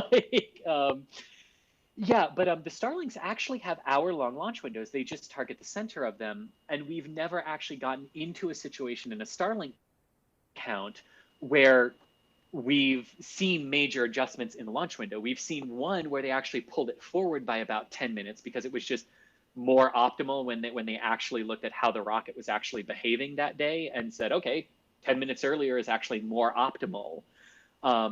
But yeah, the Starlink windows are actually an hour long. Today was 15 minutes because of the very specific plane, orbital plane it had to go into to match the other GPS satellites that it's going up to replace and augment. So that's why today was 15 minutes. But yeah, Starlink missions are technically an hour long, which is a good question. Good question, Dave. Loss of signal Bermuda expected. Loss of signal Bermuda expected. All right, so we lost the signal from Bermuda as expected. We lost the signal from New Hampshire as expected. So they're still tracking it through Newfoundland. And you can see right there exactly where that stage is, just off Newfoundland, actually. They're off the eastern Canadian coast. But you can really see how close it hugged the coastline there, right, going into its 55-degree inclination orbit. Heads up in the United Kingdom, particularly Scotland, but mostly the entire United Kingdom, it's coming. I'm not sure exactly what the viewing conditions might be, but shoot, that might actually work for you guys right now. Yeah, UK, the United Kingdom, you guys might actually get a killer visible pass of this coming over you in a few seconds. Well, not a few seconds, a few minutes.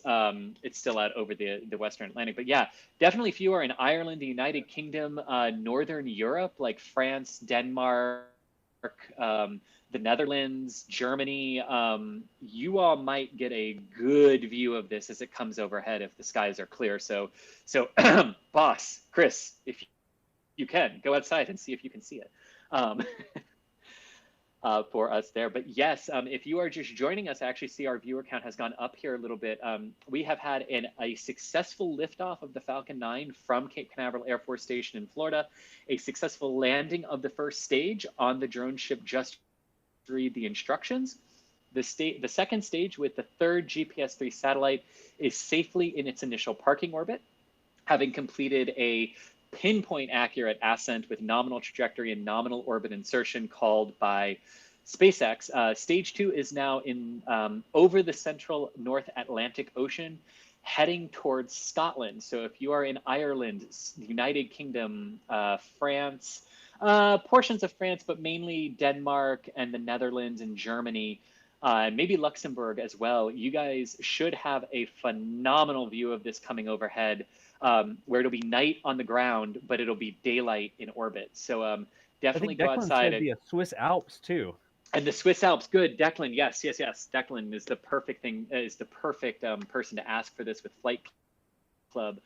But yeah, Europe should really have Eastern Europe, Northeastern Europe should have an excellent view of this if the skies are clear. Maybe even southern portions of Norway and Sweden and Finland as well could see this as it comes overhead. So if you are in one of those countries, go outside in a couple of minutes. Actually, can we take the launch and landing deployment thing down real quick? Yeah. So we can see the, well, we can put it back up in just a second. Yeah, the ground track. But we can see the ground track there because, yeah, like if you are under that ground track, you're looking at the gray line, not the blue line, the gray line. And you can see where it's going to cross there. Denmark, Netherlands, Scotland, just north of Ireland, and down into Switzerland as well, and Luxembourg. Yeah, you all should have a great view of this if the skies are clear. So if you're watching and you're from one of those countries, go out and tell us if you can see it. Probably 5-ish minutes is peak for Scotland and that part. Yeah, they just lost the signal of it from Newfoundland, from the Newfoundland tracking station. So yeah, let's see what you all can see over there in Europe from this, because it would be impressive. That would be really impressive if people could get pictures of the stage coming over. Acquisition of signal. Acquisition of signal. Goonhilly. And a couple of questions that we are getting from people who are just joining us. They will be recovering the fairings, but they will not be attempting to catch them. They will let them splash down into the ocean, and then they will go fish them out. So Manuel, I know that was a question that you were just asking, and yes, they will grab the fairings, but they'll just grab them out of the water. They're going to let them splash down into the Atlantic. Right. And it takes a while for those fairings to come down, doesn't it? It's not like, oh, it's landed on the drone ship. Like the core booster stage comes down a lot more quickly than the fairings do, right? Yes, because the fairings actually pop out their parafoils, right? Their parachutes, they sort of and fly they down. take a long time to descend because they really slow those things down as quickly as they can for a very, very prolonged and gentle splashdown. Yeah. Now, I know a lot of European countries are going to be under cloud cover. I'm so sorry. I'm seeing a lot of people in Denmark and Sweden saying it's cloudy. I can't. But acquisition of signal. Oakhanger. Acquisition of signal. Oakhanger. They have acquisition of signal from. What was that name? That's either like Oakhanger. Ireland or Scotland. Yeah. Oakhanger. That's what I heard too. Okay. All of our everyone watching who is in the United Kingdom or Ireland, does Oakhanger ring a bell as any geographic location over there? Yeah. I gotta say this, Chris, real quick. Did you see the comment from Harry Young, super chat, and it said 10 minutes from taking the picture to it being on social media. Does anybody remember when it took a week to have film developed? Remember when you had to actually take a roll of film to like the pharmacy and you left it for a week? I can do you one more. There are some photographers at the Cape who have gone back to shooting on film. I saw that, yeah. Yeah, I think I think Brady did it, if I'm not mistaken. I know Trevor's done it, and I think Brady has done it as well, shooting on. But pretty. Yeah. Yeah. It's all interesting. So yes, Northern Ireland, Scotland, Wales, England, all of the United Kingdom there, and the Republic of Ireland as well. Stage 2 is about to come right northwestern Ireland, passing over Northern Ireland, and then looking like it's going to hit the Scottish-English border as it passes overhead. Heads up, go outside and look right now because it's high enough. You should be able to see it right now coming from the northwest, tracking southeast. So from the northwest to the southeast, if you draw that arc over your head. But yeah, it's crossing the western coast of Ireland, about to cross into Northern Ireland, which is part of the United Kingdom. And then it'll cross, looks like it might just barely nick the Irish Sea and the Isle of Man as it heads out as it heads over England in the United Kingdom there. So chat is telling us that it's RAF Oak Hangar, like oak, like a tree, and a hangar like you put your clothes on. Oh, yeah, so it's a Royal Air station. Force. Yep. Okay, it's an RAF station. Yep. Okay, so it has passed over Ireland completely, both Republic of Ireland and Northern Ireland. It is passing over the Irish Sea right now, heading for the English coast. So if you're in the Lake District, if you're in Cumbria, Northumberland area, it's coming over you now. Actually, Chris in York, it might be coming directly over you as well. Oh, or just south of you. Or Dirty Leeds, wherever that is.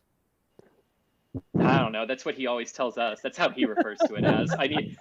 We need to not insult anyone from Leeds here. I don't know. I didn't know that place had a different name. That's all I ever hear. So it is now crossing the English border. It is now out over the North Sea, tracking toward Denmark and the Netherlands. So Amsterdam heads up, Copenhagen heads up. It is on its way toward you. Now there is another pass that it'll do on its next orbit, because you can see the other line of where it'll be on its next orbit, and everything there. So if you missed this opportunity and you're over France, you might get another opportunity to see the stage and GPS as they're in a slightly higher orbit as they come around again next time for their next orbit. Crossing it has crossed the Northern Sea now. So yeah, definitely if you're in Amsterdam in the Netherlands, look up. This is your prime time if it's not cloudy there. Ron Smith says Crispy has basically climbed the York Cathedral. I mean, I would to see if I could see it. That'd be cool. You put a camera up there. Indeed. But yes, if you have any questions, I know at T+3 minutes the foil is pulsating. What causes? Oh yeah. So as the second stage. So Frank de Jong is asking. I'm at T+3 minutes into the flight. The foil around the engine section of the second stage was pulsating, and is asking what's causing that. So there are constantly little vibrations and perturbations that are that are moving through the vehicle as the engine is firing, right, and it's creating all of those little things in there. It's out of the atmosphere at that point, almost completely. So it's not really air pressure that's doing it or anything like that. But yeah, if you're in Germany and the skies are clear right now, go outside. This is your chance right now as it tracks over Germany now, headed out over some of the over the Caucasus region of Europe. It looks like it will be passing over the, this is where my geography is going to fail me, Black or Caspian Sea, one of the two, before passing over portions of west or eastern Turkey, and then looking like it will cross over Iraq and Iran as well. But those should be nighttime passes. I don't think it's high enough for any one of those countries to be able to see it on this pass. Yeah. But you can definitely see its trajectory there. Black Sea, thank you. Oh gosh, I see. I second guess myself, and geography, yay.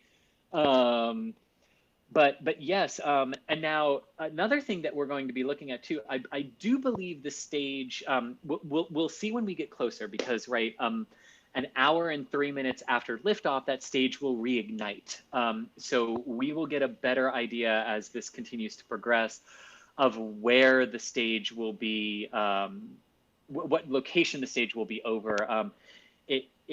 It would either be Australia or New Zealand that might get to see that second burn if the skies are clear and it's not daylight there. Lots of signal. Well, it's 4:35 right now in Perth, Australia, in the morning. So yeah, I don't think anyone will actually be able to see the second stage reignite to do its burn. I think it's going to be in daylight on the ground and daylight in orbit. So. Yeah, so it looks like in terms of ground-based viewing, our best options have passed or are ending right now as it continues to track over Eastern Europe, and we'll cross the Black Sea and then go across Turkey and Iraq. It'll just pass over. It'll just pass to the east of Saudi Arabia as well, and Kuwait and the United Arab Emirates. But again, those should be nighttime passes and not visible on the ground. But this is pretty cool to track where it's going, because these high inclination missions just give a whole wide range of viewing options around the world. Yeah. It's really cool. So what are we, in terms of the timeline, what are we looking at? When is the vehicle supposed to separate here? Yeah, so the burn to get into its transfer orbit will take place 1 hour, 3 minutes after launch. It's about a minute-long burn, just under a minute. And then 1 hour, 29 minutes, 14 seconds after liftoff is when it will separate. Gotcha. Yeah. And that's why we got so excited, because the way orbital mechanics works, right, it takes you about 90 minutes, roughly, depending on how high or how low you are in your orbit, but roughly 90 minutes to complete an orbit of Earth when you're in low Earth orbit like this. And that puts that 90-minute mark almost directly over Boca Chica, Texas, which is why we were really excited and why we asked Mary, like, what are the tracking dishes doing? And she went out and reported that one of them was actually moving, which is so cool. So they're clearly getting the Boca Chica tracking station ready to track this as it comes overhead. Someone in chat just saying, I just saw it near Warsaw, Poland, seemed to be dimming down as it passed to the southeast, which is exactly what we would expect it to do. So you saw it. You totally saw it, because it would be dimming because it's passing out of orbital day and into orbital night. So yeah, if you were in Warsaw, Poland, and you saw something bright that got dimmer in orbit, tracking to the southeast, that was it. More or less, that was it. It's now over the Black Sea, tracking toward Turkey here. But yes, I'm so glad a lot of you got to see it in Europe. So glad. Another person, Jan, is saying Prague from the Czech Republic saw it perfectly at 21:35 UTC, which, yeah, 21:35 you mean 21:35 Central European time? Because that would be 20:35 UTC. But anyway, if you saw it right around that time, that's it. That's exactly what you saw. So yeah, if you guys have any questions, if anyone has any questions in, go ahead and ask them in chat, but make sure to tag at NASASpaceflight. It helps us see the questions instantly. And again, too, I know we've gone through them, but thank you everyone for all the super chats you have given, and for the channel members who are joining us today, and for any new channel members that have joined today. Thank you so much. It's the support. It's that type of support that allows us to bring you these live streams. Usually we have all of our equipment as well to bring you our what we see on the ground at Cape Canaveral, but unfortunately we had some technical issues today that we need to solve with that before the next mission. But yes, if you have any questions as we continue to wait for stage 2 reignition about 35 minutes from now, and then spacecraft separation an hour and 2 minutes from now, go ahead and throw them up in chat. If you're still watching and you previously asked us questions about Starship SN5 and Starship SN6, please re-ask them. This is the time, as we await the stage to finish doing its coast period, that we can go talk about Starship and other things related to space exploration. We did try to keep it to just the GPS mission as we were tracking toward launch today. But I see some questions coming in now. The first one is a joke about Chris being brought down from from Yorkminster.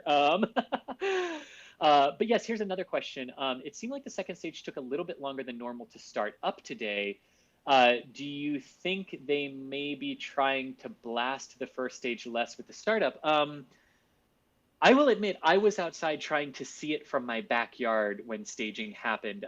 Nothing appeared out of the ordinary to me. Everything, the initial ignition and startup of the engine happened exactly on the timeline that they said, and as did shutdown. So it doesn't appear that there was anything wrong with startup, but it is possible that they may have. That as the trajectory analysts work out, like how do we do this? How do we do particular missions? It is possible that they opted for a slightly longer, but I'm looking at the I'm looking at it now. The stage is separated 2 minutes 35 seconds into flight, and the second stage ignited 2 minutes 42 seconds into flight. That seems about right for normal missions, a 5 to 7 minute distance between stage separation and engine ignition. So nothing seems out of the ordinary there. Right. Okay, and chat just totally jumped on me. Yeah. Seeing if you need me for anything, but I'm listening in right now. 100%. Yeah. I just kind of got so used to you've trained me well, Das. When you stepped away, I just went into don't stop talking mode. See, that's what you gotta do. That's what you gotta do. But I would actually love some help here because I have been talking nonstop for 2 hours now. I can talk for a couple of minutes. Yeah, go Thank ahead. you. Yeah. So again, if you have any questions, tag at NASASpaceflight in chat, and I'm looking at the list that comes in our panel. So I'll try to get through as many as they can. But in case you missed it, the Boca Chica road closures have been published for tonight, starting at 7 p.m. Central Time. Right. And they last until 7 a.m. Central Time. So sometime tonight, we expect a cryogenic proof test of Starship SN5, and we'll see what happens. That is a really long road closure, so hopefully they do the test this towards the start of the window. But if there's some action, there is a chance we go live. So remember to subscribe to the channel if you haven't already, and if we go live, you'll get that in your feed or via notification if you turn on notifications. So stay tuned for that. But meanwhile, it looks like we are getting some questions now. Why did they use just read the instructions instead of course, I still love you today? That's a good question.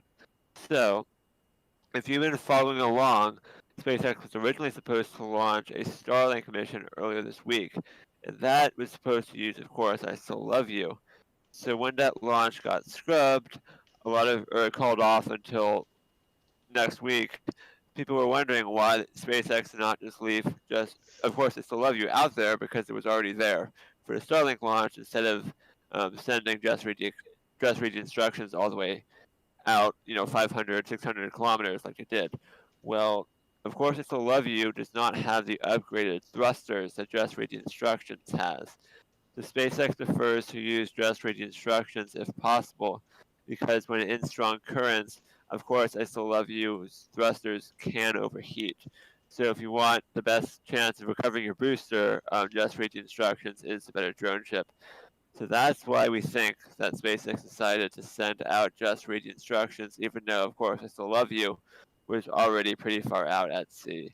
But they do have 2 drone ships because they have a high launch cadence, and we have seen recently missions where SpaceX launched twice in short succession, and having 2 drone ships made that possible. But we do expect just read the instructions to be the preferred drone ship until, of course, I still love you gets upgraded. Yeah. Michael, which microphone are you using today? The mic sounds like way fuzzy today for some reason. I can change that. Yeah, it's pretty rough right now, not gonna lie. Yeah, I can change the settings. Okay, cool. Yeah. If there's something you could do, it's like super scratch mode. Not quite robotic, so it doesn't sound like it's an internet connection issue, but it's just like I don't know. So just see if there's something that you can check real quick. All right. Oh, anyways, it'll be fixed. Y'all, if you're just joining us, we are standing by. SpaceX has successfully launched this GPS satellite, GPS-3, for the Space Force. It is a GPS satellite to support global positioning systems, and it is on a long coast right now. Apparently, it's about an hour, a little bit less than an hour right now before the payload's deployed. That GPS separating from the upper stage. So we're just sort of hanging out, doing a little bit of Q&A and stuff like that in the meantime, but it is still almost an hour before this payload is going to separate. And then, like Michael was just saying, we are also going to be looking to bring you a live stream from Boca Chica, Texas tonight. So had a little bit of issues with our remote camera at the Cape, but we have lots of remote cameras, and we have one down in Boca Chica, and hopefully this evening we'll get some live views of the SpaceX Starship prototype testing that's happening down there as well. But for now, we're just hanging out here watching this pretty sweet Earth or whatever with Stage 2, the GPS-3 satellite still attached to the top of the rocket that launched it successfully and then landed on the drone ship successfully just a little bit ago. So, indeed, it did. And it was a gorgeous launch. Of course, it came at the end of the window because of upper level wind constraints that were getting them at the beginning of the window, which was a little bit shocking because upper level winds were supposed to be a very low probability. But here's the weather going, just because the probability is low doesn't mean I won't raise my hand and say hello.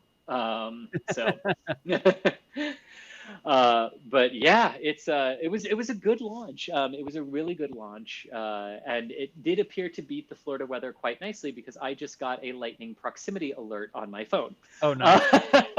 So this is where we go, hooray, we launched at 4:10 instead of 4:46 local time. Oh, geez. And Chris, you probably heard me. I was just explaining what's going on. It's just under an hour before the payload separates, right? It is just under an hour. Yes, payload separation will occur 1 hour, 29 minutes after liftoff. Gotcha. All right. Yes. So that is us hanging out. Yes, and I appreciate that because it gave me a chance to go over and update the launch article to reflect that it has launched. But I need to change the picture to Julia's. Hang on. So keep going, Das. Keep talking about stuff. Yeah. So, anyways, stuff and things is happening. Actually, this is something I can multitask on. If you've got, if there are questions, I can totally, we can totally tag team some questions here. Yeah, let me bring that up really quickly. I mean, here was one really quick. This was from Robert Hobson. It was a super chat saying, how does SpaceX use the ground tracking stations? Do they lease access or have their own equipment at the facilities? So when we hear that they're, acquisition of signal at the RAF air station or in New Hampshire or whatever, all those different ground stations we are hearing, is that like somewhere there's a SpaceX building with a big satellite dish on top? Or is it a ground station and they have a computer and a dish station there? How does that work? Do we know? Yeah, so they're predetermined ground stations, right? So some of them are going to be SpaceX specific, like the one at Boca Chica, right? Yep. But then we have these ground tracking networks across the world, because like if you listen to, well, later on, hopefully this week, when Vega launches from South America, you will hear them say acquisition of signal Saint-Hubert in Canada, right? So there are these ground tracking networks around the world that the different agencies can lease and have access to when they need them. Right. But if you noticed, right, when we went up overhead, and of course they're not on air right now, so we don't really know what they're saying. We'll see what we get. But part of what the GPS network is used for, it's not just for the United States, it's for our military allies, it's for our civilian allies as well, right? Like Canada doesn't have their own GPS system, but Canada obviously has access to GPS, right? So it's not surprising that you would hear that that the tracking stations from our allies are the ones tracking this vehicle as it goes around the world. But again, these tracking stations exist around the world that the various ones have. Oh, I just actually heard them say acquisition of signal something. Somewhere. I didn't hear what it was though. Based on where they are, probably Diego Garcia. Okay. In the Indian Ocean, Gotcha. Based on where they are right now. But yeah, so yeah, it's leasing there. It's not like SpaceX goes and sets up hundreds of tracking sites around the world, right? Right. For these things, yeah, they lease, they share, and priority is given for specific missions when needed. Gotcha. Yeah, that's crazy that it's just straight up over the Indian Ocean right now. I mean, it's sort of passing the latitude of Sri Lanka there, I guess, and it's still talking to a tracking station. So yeah, because there is that tracking stations. Oh yes, many. Yeah, especially out over the Pacific. That's why we built the TDRS, the Tracking and Data Satellite Relay Network here from NASA, so that when they are over areas of the world where there are no ground station coverage capabilities, they can communicate upward to the Tracking and Data Satellite Relay Network. Europe has one called, so in the US it's called TDRS, Tracking and Data Satellite Relay Network System, and in Europe it's called EDRS, the European Data, and everything. Of course it is. But they function pretty much the same way, right? But they function in very much the same way. And actually, it was, if you go back to the early human flights, especially from the United States, they had to pre-position naval ships in the ocean, right? And then they had to pre-position ground tracking stations, right? And they had to keep the orbital inclinations within range of all of those tracking stations. And there were still periods where they were out of comm range. In the early years of the shuttle program, this was the same way because the shuttles built the TDRS network. Right.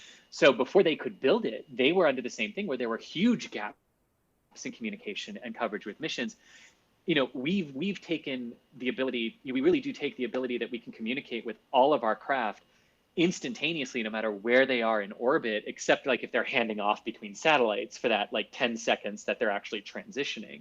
Right. We really do take for granted how easy it is to communicate and track our assets in space compared to how we used to do it just 30 years ago in the early 90s. Sorry about that. That was me, Chris. Yeah. If you heard that. No problem. In fact, it's pretty cool about how about ground tracking stations versus communicating upward to the TDRS or EDRS networks, depending on which nationality the vehicle belongs to. The space shuttle, if you have watched some of the latter missions on the video footage from onboard the external tank, right, just around 6 minutes into flight, the shuttles would actually roll from the heads down to a heads up position. And that was purely to improve communication because it was easier at that point to communicate upward to TDRS with clearer signals than it was to communicate with the Bermuda tracking station. Right. So yeah, you know, this all does factor in. And in fact, there was a ULA Delta IV mission, I believe it was the WGS-10 flight last year, that had to be delayed until the very end of its multi-hour launch window because the TDRS network went down. and they were like, well, crap, we can't launch because we can't communicate with anything. Yeah, that's not good. Yeah, so our orbital communication platforms really are important in this regard. But it just so happens that over the Indian Ocean, there's the Diego Garcia Atoll, which has a huge 3-mile long, 5-kilometer long runway, huge tracking stations. It was done that way back in the early days of human spaceflight, but also because it was when the shuttles were going to launch from Vandenberg in California, Diego Garcia was the abort to the other side of the ocean landing location. Yeah, gotcha. So needed to have all of that pre-positioned there in case a mission ever needed to land there, right? And once you invest in it, why not? Because most of the things launched from the United States end up coming over the Indian Ocean a few minutes later. Yep. Hey, here was a question that I just saw come through chat, Chris. Would you be able to see the launch from the ISS if you were on board the ISS? Yes, you would, under certain conditions. Depending on where the ISS is. Well, yes. Well, and yes, and you bring me to the set of conditions. Yes, the ISS obviously would need to be within visual range of the Cape. Right. Like on that side of the planet. Yes, exactly. And, you know, it is easier to see them when they launch at night or in twilight, but they can certainly see day launches from the International Space Station. There is an epic photo they got from the International Space Station back in 2009, 2010-ish time period of the Ariane 5 launching in the middle of the day, taking the automated transfer vehicle cargo craft up to the station. And they saw it clear as day. Yeah. And especially now because the Russians do, with the Soyuz, they do the rapid 2 or 3 orbit dockings, right? Launch to dockings now. Usually the crews can see those launches absolutely perfectly. And not just the launches, the destructive re-entry of the stages that are not at orbital velocity when they're jettisoned. Burn up, you mean? Yeah, there's an epic shot of, I think it was a crew launch. It was either a Soyuz or a Progress launch from a couple years ago, where the crew on board the station got video of the entire 8-minute 45-second launch sequence, including the destructive re-entry of the Block A core stage of the Soyuz FG rocket that was doing it. It's an incredible video. So yeah, they can clearly see it from the International Space Station. Yeah. Cool. Josh, is my mic better now? A little quiet there. Keep talking for us, Michael. This is a test of Michael's audio. Let's see, a little bit more. I am continuing to test my own audio because DOS is adjusting my levels right now. Well, I'm listening to you. I don't know that I'm going to be able to fix it. I can fix it. If it's too quiet, I can fix it on mine. That sounds better. I think that sounds a lot better. We'll leave it up to chat. Chat, how is Michael sounding there? Do we need to turn Michael up or down, or how is Michael's? We're trying to fix Michael's mic, and some people were pointing out some issues with it. But so as we wait for that, there's a good question in chat actually about how long until a full orbit, and there are a couple different ways to answer that question, which is why I think it's really good. If the question is how long does it take to complete an orbit in the orbit it's in now, the answer is roughly 90 minutes or an hour and a half. If the question is how long until the Falcon 9 is done putting GPS into its release orbit, the answer will be it'll take about an hour and 4 minutes from liftoff when the second stage shuts down again after a brief second burn. But if your question is how long will it take the GPS satellite itself to reach its circular 22,000 kilometer orbit, that will take several weeks to a few months. right. As the satellite will be responsible for raising itself up to its actual operational altitude. Exactly. And they use that time as it's doing that to do checkouts and functionality tests and get everything deployed on it so that when it arrives in its actual usable orbit as part of the GPS network, it's more or less ready to hit the ground running after a few more checkouts. Gotcha. And I've got this. I'm looking at this here. This is from ESA. I've got a video from ESA that's the MS-10 launch. Do you want me to try? This sounds right. That? Yes, this sounds right. Yeah. Yeah. Let me. Let's see if we can get that going over here. Give me just one second. You keep talking. No. Wait. That's not the one I'm thinking of. MS-10 was the one that failed. Let me see here. Yeah, MS-10 was the one that failed. Right. They may have seen it from the station, but that's not the one I'm thinking of. It was either check the next one, MS-11. Okay. Check the next one. I wonder if this is just labeled incorrectly, because this doesn't seem. I think it may just be labeled incorrectly here. Okay. November 2018. Yeah, that would have been a progress. That was a progress that proved the fix from MS-10 that allowed MS-11 to launch. So it's so ESA has this labeled incorrectly on the video. Yeah, because MS-10 launched in October and MS-11 launched in December. The November flight was the one that proved the Soyuz FG had been fixed, that they had fixed the problem. Huh. All right. I'm working to bring this up real quick, okay? Yeah. I figured. Frank DeYoung also with a good question here. Any video of the fairing getting caught in the net? They have released video in the past of the fairings being caught in the nets. Yes, they have. If you Google fairing Falcon 9 fairing catch, you'll see it instantly. It's right there. So here is that video of the MS-10. This says MS-10, but I don't know. Is that the one we were thinking of, or? So you can see the launch right there. That's Soyuz going up. That's not MS-10. Yeah, it's mislabeled. MS-10 was a day launch. This is the one I'm thinking of. Now watch that dot, and you will see. So there's stage cutoff, separation, and everything. Now watch just below that, the hazy part of the atmosphere, and you will see the core stage slamming back in and burning up. Yeah, right there. Right there. Yeah. So that question, can they see it from the ISS? Oh, yes, they can. That's cool. Right? It's so cool. Right? You can still see the spacecraft tracking in the upper right-hand corner as well. Yeah. It's the star that was not moving. So whatever that video is labeled as, if the label is correct and it's November, it's a progress cargo launch, not a crew launch. And if the label is slightly off, it could have been the crew MS-11 flight. Gotcha. That went up, but it was around that time period. Yeah, so that's the one. And now we're watching something about Oh well, we should be. Yeah, I was just. Yeah. Oh, I was just like, oh wow, a map of the galaxy or the universe. ESA, Okay. yeah. Like...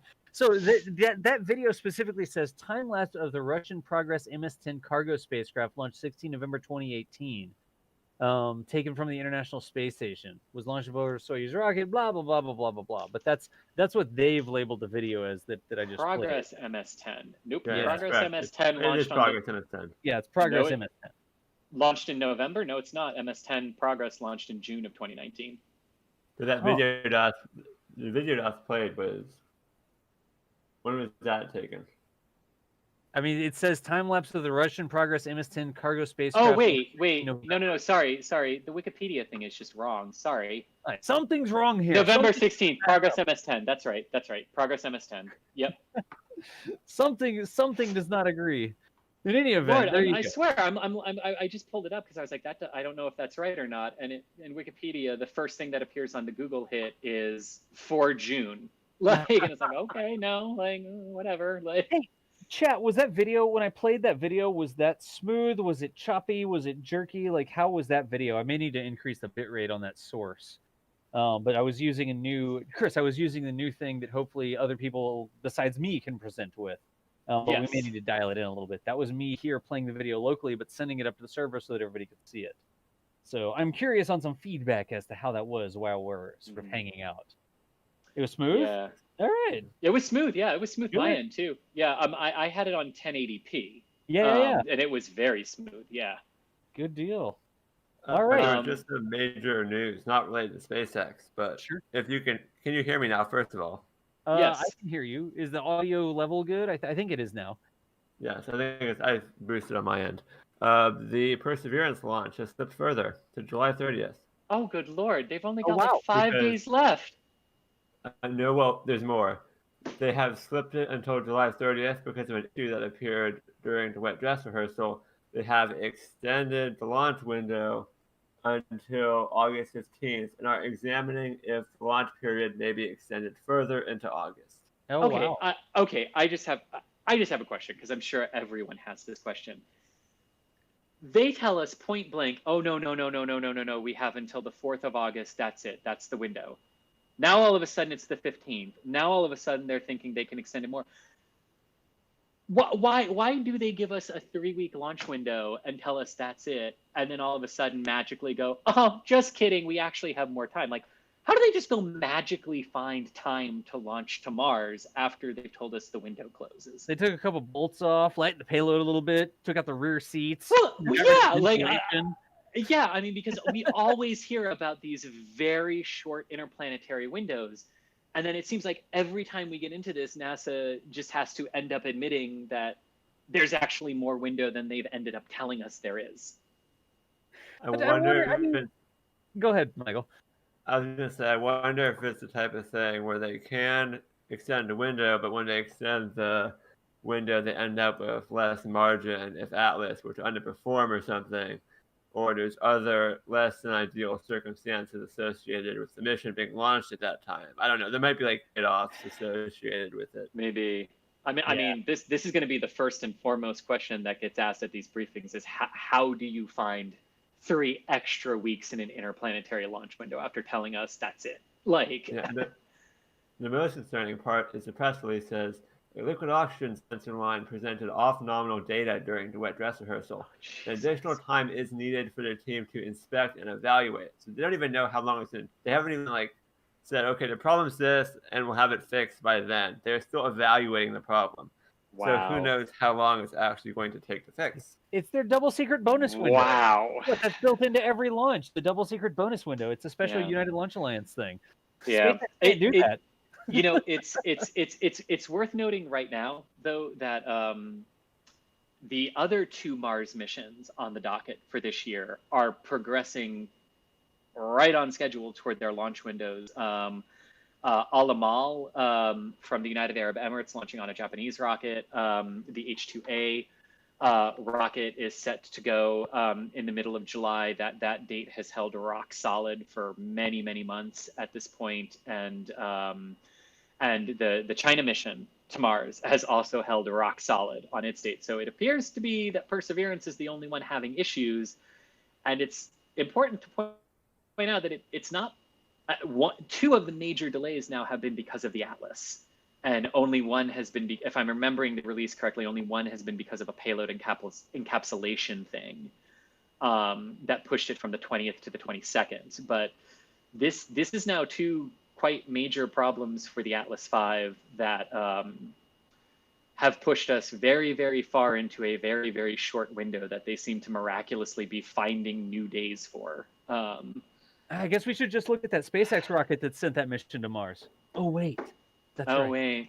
Yeah, well, obviously, obviously, it's good that they're catching these things now because it does allow them to be fixed in enough time to still launch within the window. But I think it's also right as a journalist to point out that these delays are concerning, especially when we have very intense missions that have very, very short windows in which they need to get off the ground in. Apparently the windows are longer than we understand. But apparently you can just make the window whatever you want. Don't forget the secret bonus is what window. I'm gathering from at this point. Yeah, I don't know how they've managed to find 21 more days in this window. Well, actually, I don't know how they found 10 more days to begin with to push it from the 5th to the 15th. And if they're saying they might be even more after that, I want to sit down with someone and just go, okay, you need to explain this to me from an orbital mechanics standpoint. Yeah. Yeah, because I don't get it. Okay. Johnson is on that. Yes. Now, here we go. I want to point something out. We are coming up on on stage 2 reignition here in about 5 minutes. Look at where this is. Tasmania, Southern Australia. Right. Look south right now, because in about 5 minutes, that second stage is going to fire back up. It should be just south of, maybe just southwest or just south of Tasmania there. So if you are on the southern coast of Australia near Tasmania, if you are on Tasmania, look south, because you should be able to see this stage actually reignite. Oh, hang on. I got to move the bluebirds real quick. Gonna move the bluebirds. What are we looking at? It's a super secret Twitch feature. The Twitch stream actually has bonus content of bluebirds on it. I wasn't bothering the YouTube stream with it, but it was blocking Tasmania. My bad. There you go. We actually did have a question in chat about if we would get bluebird cam during the coast phases, so we might have to oblige. I mean, So yeah, I'm seeing a couple people say it's impossible to see from Australia. Yeah, look at where this is, though. Like, based on orbital mechanics and how high things are, Tasmania might have a good shot at seeing this if it's clear. Of course, you can also see Antarctica coming in on the bottom there. So penguins in Antarctica, look north. Is there really any other direction you can look if you're in Antarctica, really? Like, well, it depends on where in Antarctica you are. I mean, if you're not technically on the South Pole, on the South Pole. South. But I love that. Yeah, you go to the South Pole and someone tells you to go north. Like, thank you. Like, that was the option. Like, Chris, there was a question that came up really quickly. Why do the blue lines cross so much? Like, is that the rotation so these of the are Earth, or what's going on there? Yep, it's exactly that. That's where it will be in its next orbit, and it's just based on the rotation of the Earth. That's where the two orbits intersect. And of course, there won't be anything there on the first orbit when they come back around. But that's why the orbital lines cross so much. Here is just how Earth rotates underneath the orbit of the stage. That's what causes the vehicles to pass over different points on the planet on each orbit. So you can see, like on this first orbit, it's going to miss New Zealand entirely. And on the second orbit, it's going to go right through the center of the southern island there of New Zealand. Huh. It looks like those two orbits are in significantly different inclinations. It does, but so it does, but they're actually not. They're in a 55-degree inclination orbit. Okay. But that's just how much Earth will move in that moment, right? That it will bring New Zealand where it is, right? Yeah. Huh. I'm interested to see how that how that is being displayed. It's like super. I guess we're not looking at like the equator or anything like that, because you almost see the South Pole. You see Antarctica down there at the bottom. So this isn't like a side-on view of Earth. You're almost looking up at the bottom of the Earth. If the South Pole is, the bottom of the Earth. Yeah. That's guys, I'm seeing a lot of people in chat saying I'm not even going to bother going outside. It's 3,000 miles south of Tasmania. You don't want to go outside? That's fine. That's your own choice. I can see the International Space Station 3,000 kilometers south of me from Florida. So if you don't want to go outside, that's your go. But how many people in chat are in Tasmania right now? Well, I don't know, but one person said, "Dude, that's 3,000 miles south of Hobart." No chance I can see it. So like Hobart is in Tasmania. Hobart is one of the main cities in Tasmania. Hobart was the kid's name in Iron Giant too. There you go. That's what I was like. Yeah, but of course, like one thing we're going to see in terms of the orbits changing is when the Falcon 9 does its burn descend. Oh, here we go.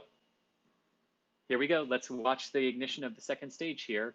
Yep, and which are should back on occur. That official stream, so if they show it, we should be able to see it on the stream here. Indeed. So we are looking for a stage 2 ignition time of 1 hour, 3 minutes, 28 seconds. And of course, Dos, we were talking about we're talking about these orbital lines, right? And these will change significantly when the Falcon 9 does its next burn, right? What you're seeing is that if it just keeps going in the orbit that it's in, right, where will it end up being? So, right, these lines, you can see the prediction, right? You can see the gray line sort of shooting out further up from the blue line as it arcs down after here. They do the burn or whatever, right? Exactly. So it's the where will it be if the burn doesn't occur, and then it's the where will it nominally go if everything goes to plan. Gotcha. For where we'll here see. We go. We should get video soon. Should indeed. Coming up now. There it is. So again, 1 hour, 3 minutes, 28 seconds is stage 2 reignition. And we heard over the net, and Michael, you called it out too, that we have that chill down has started again. So they are flowing the densified liquid oxygen into the engine to chill it down, and get it ready. Excellent. Yeah, they cut to it for just a second and they cut back away. So let's see if we're actually going to get a video signal. They had video for a second there. I don't know if that was like an intentional thing where they then removed it or what that was, but it likely is that they kind of do that all the time. That is New Zealand over there, isn't it? That is New Zealand, yes. 2 island setup. That's where Rocket Lab launches from. It is indeed where Rocket Lab will actually be launching from in 4 days' time. What do they name this mission? The upcoming Rocket Lab one is called Pix or It Didn't Happen. Pixar, that's right. Pixar, It Didn't Happen. They always come up with the best names. I'm really hoping their first one to the moon is called Made of Cheese. Made of Cheese. They could just name it like Bam, Pow, straight to the moon or something. Probably not in today's climate, but I like all their names. One way or the other, I like all their names. So here we've got a video coming back, and Innsbrucker speaking, if you're watching that stream. Better than Innsbrucker. Ha! There, take that. Anyways. But still not, it's still a couple seconds before SES2 there, before they turn on that second stage, right? So we are 20 seconds away, ideally. Gotcha. We're looking for T+1, 3, 28 for ignition. And if they give us a live view, we should see it. If not, we're going to have to rely on John Innsbrucker there telling it. Oh, there's the view. So we're going to get to see it. Yeah, come up. Perfect. And so standing by, and because here we go. Ignition. Oh, man, kick some ice off of it there. Oh, 100%. I would have been shocked if it didn't. The ice like impacting the engine bell as it flew past. Yep. Which is totally normal. Now we are looking for a shutdown time of 1:4:13. So 1:4:13 is is the planned shutdown time here. You can see the stage is in orbital daylight, even though it's night on the ground. Yep. You can see that speed and acceleration just shooting through the roof. And 470 kilometers in altitude. If you chose not to go outside in Tasmania, that was your bad. There you go. Because And for comparison, that's the orbit of the International Space Station, 416 kilometers. Right. And so it's as high up as the station right now. Yeah. And there was shutdown right on time, exactly as we expected it. So, and you can see the lines have changed. Look at that. Yep. You can see all the orbital lines have changed. They've taken away the where will it be on the next orbit because it's not going to be there on the next orbit anymore. Right.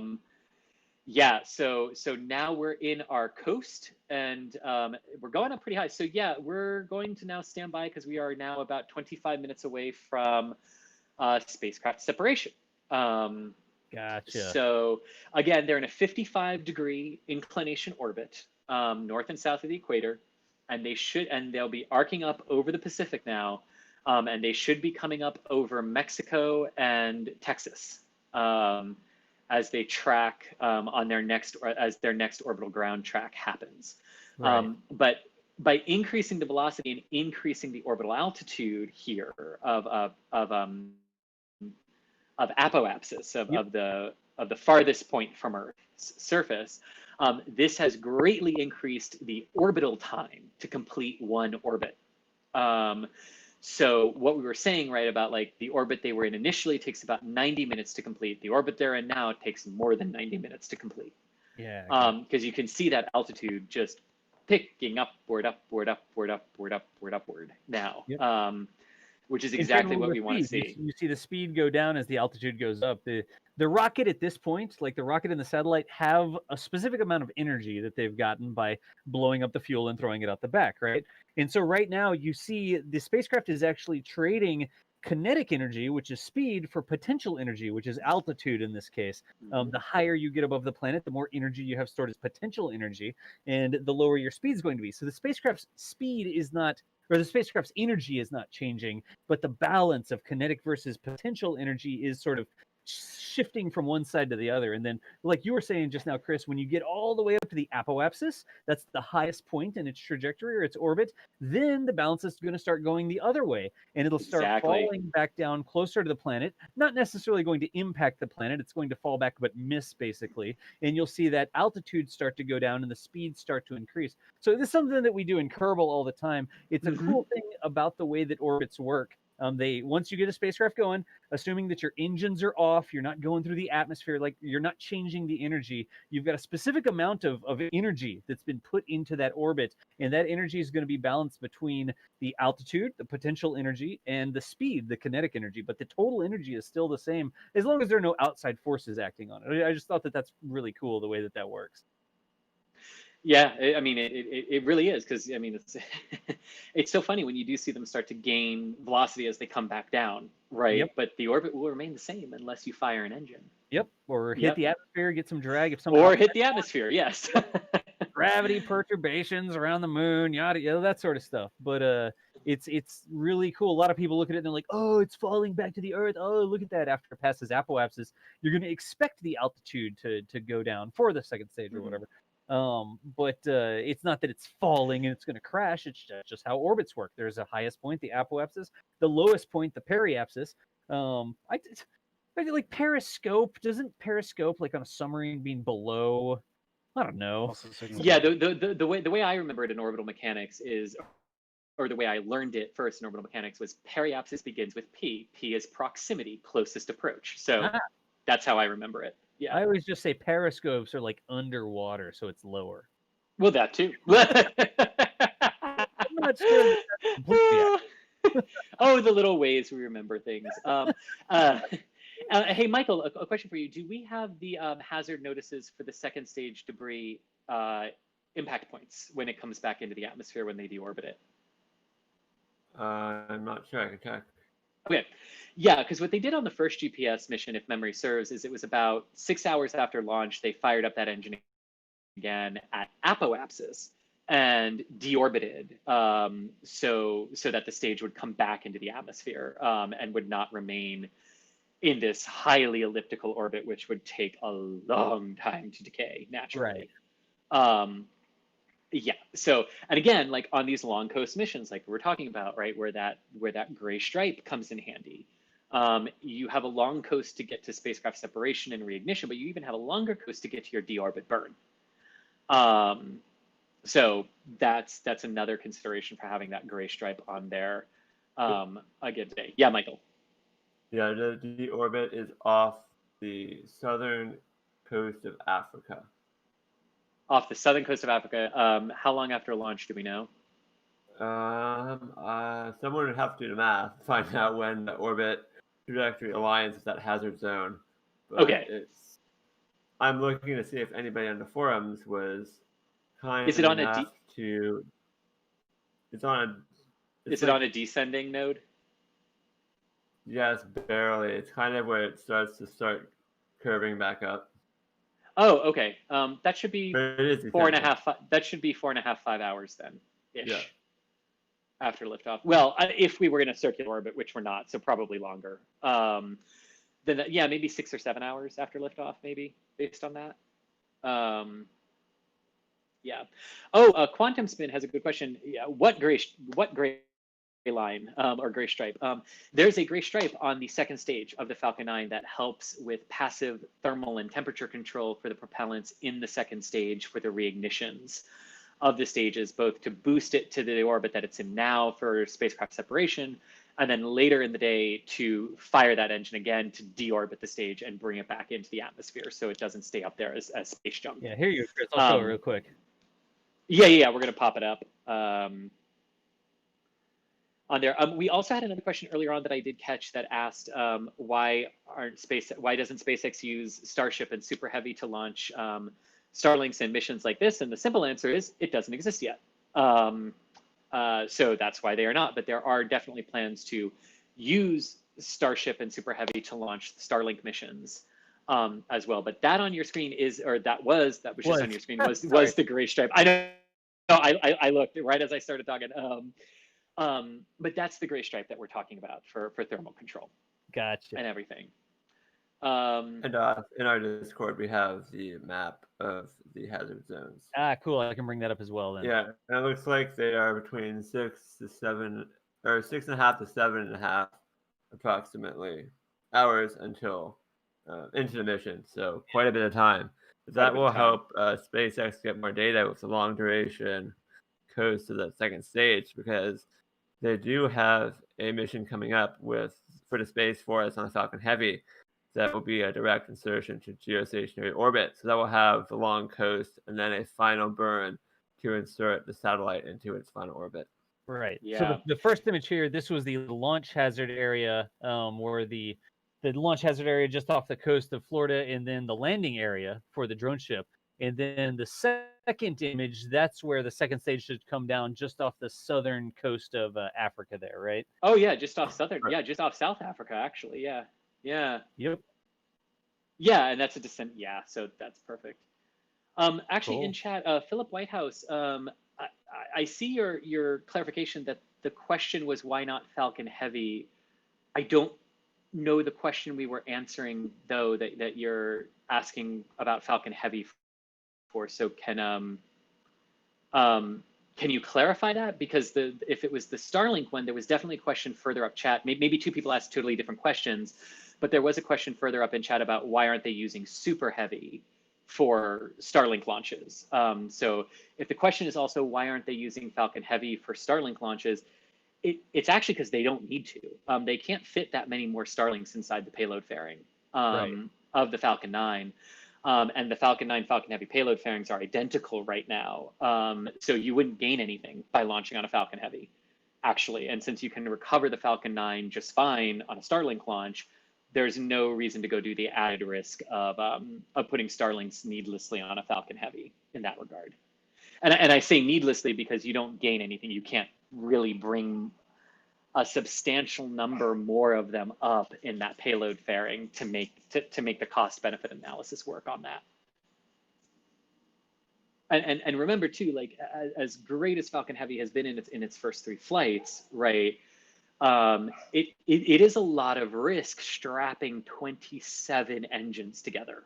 Yeah, there's a lot of engines. Yeah, I mean, there's a lot. There is risk with the Falcon Heavy, even though it's a good vehicle. There is risk. So when you don't have to do that, you don't do it. Kind of is the answer to that, really. Yep. Good deal. So we're coming. I mean, I see the deploy has squeaked onto the screen there. We should be what, less than 15 minutes away? We are about 15 minutes exactly. It's 1 hour 20. Oh, of course, my mouse has died now. 1 hour 29 minutes and 14 seconds. So, well, not an actual alive mouse, the technological mouse. But hey, this is better to me. I had something bizarre happen today when I got home, where it was so hot here in Florida today. Yeah. That in my office with the AC on, it could only cool it down to about 85 degrees Fahrenheit. That's hardcore. And my office is mainly glass, and my computer overheated inside in air conditioning. Wow. And had to go spend some time in the refrigerator. Like, wait, you refrigerated your computer? For a couple minutes to get it back online, yeah. I do the same thing when I forget my phone in the car. Like, I just throw it in the freezer for a couple minutes and it turns back on. Yeah, really. I mean, I set the like microwave alarms so that I don't forget that they're in there, but you know. But anyway, yes. So Jack Welsh, you've asked this question a lot, man, and I'm gonna take a stab at answering it right now. Could SpaceX develop a nuclear thermal rocket for deep space exploration, travel, and further life on Mars? They could. They could. I mean, it sounds like a flippant answer, but in all honesty, like they could if they wanted to. That doesn't appear to be where things are tracking right now in terms of deep space exploration. And the Martian colonies, but you are right. I mean, we will need some kind of power source. The dog you were hearing barking in the background is my dog Starbuck. For any of you who are regulars of NSF live streams, you'll recognize her bark.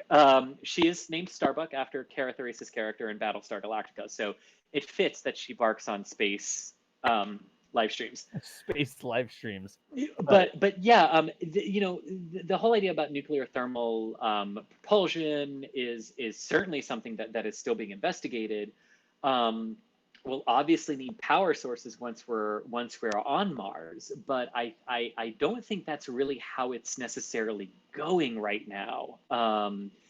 In terms of how some of the space agencies are looking at deeper, longer term exploration initiatives throughout the solar system. Obviously, the further out into the solar system you get, the more you need to rely on nuclear power, like the radio. Oh my God, the RTGs. Yeah, the RTGs.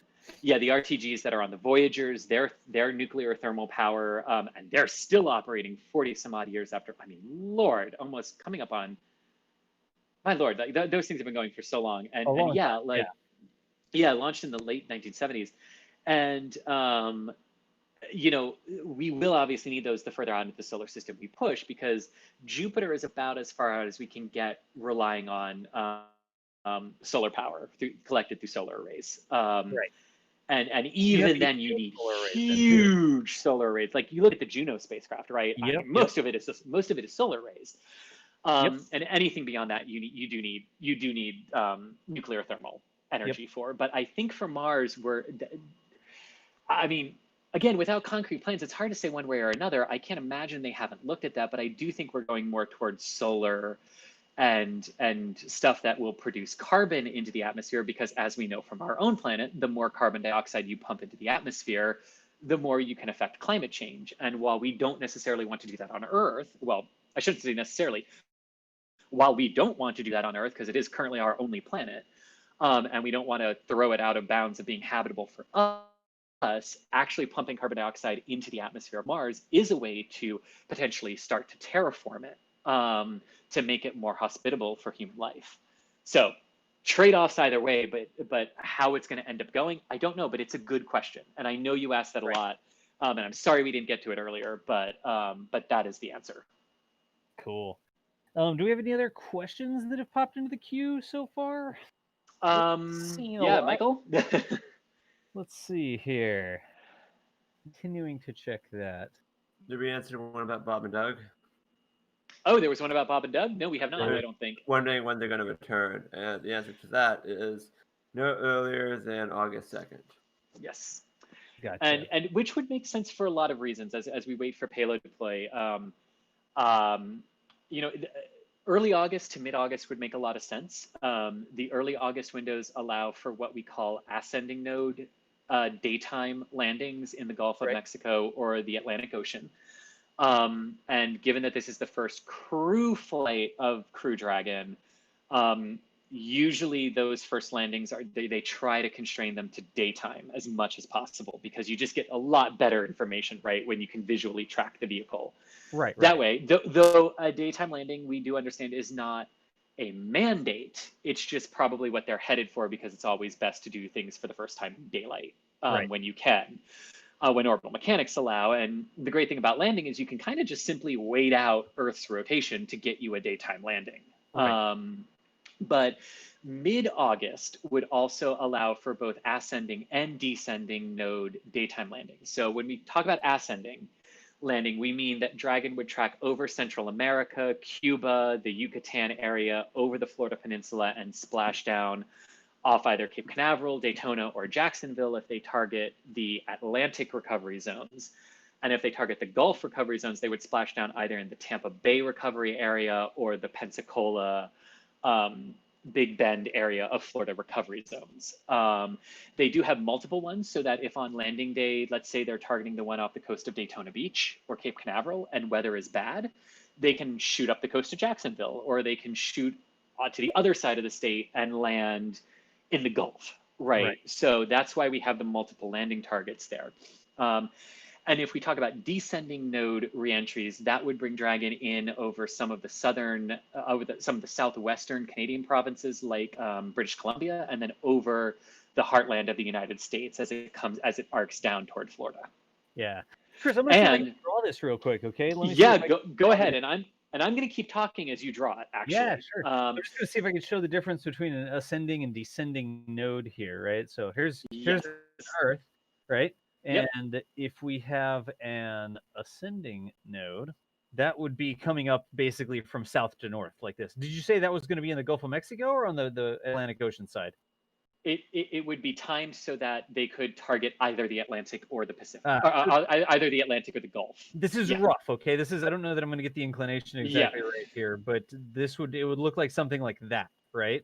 Yes, exactly. Yep, exactly, and you would be able to recover over here or over here on either side of Florida, right? That's ascending node because it's coming from, imagine you have the equator sort of across the middle there, and that's coming from south of the equator, crossing the equator, going up north of the equator like that.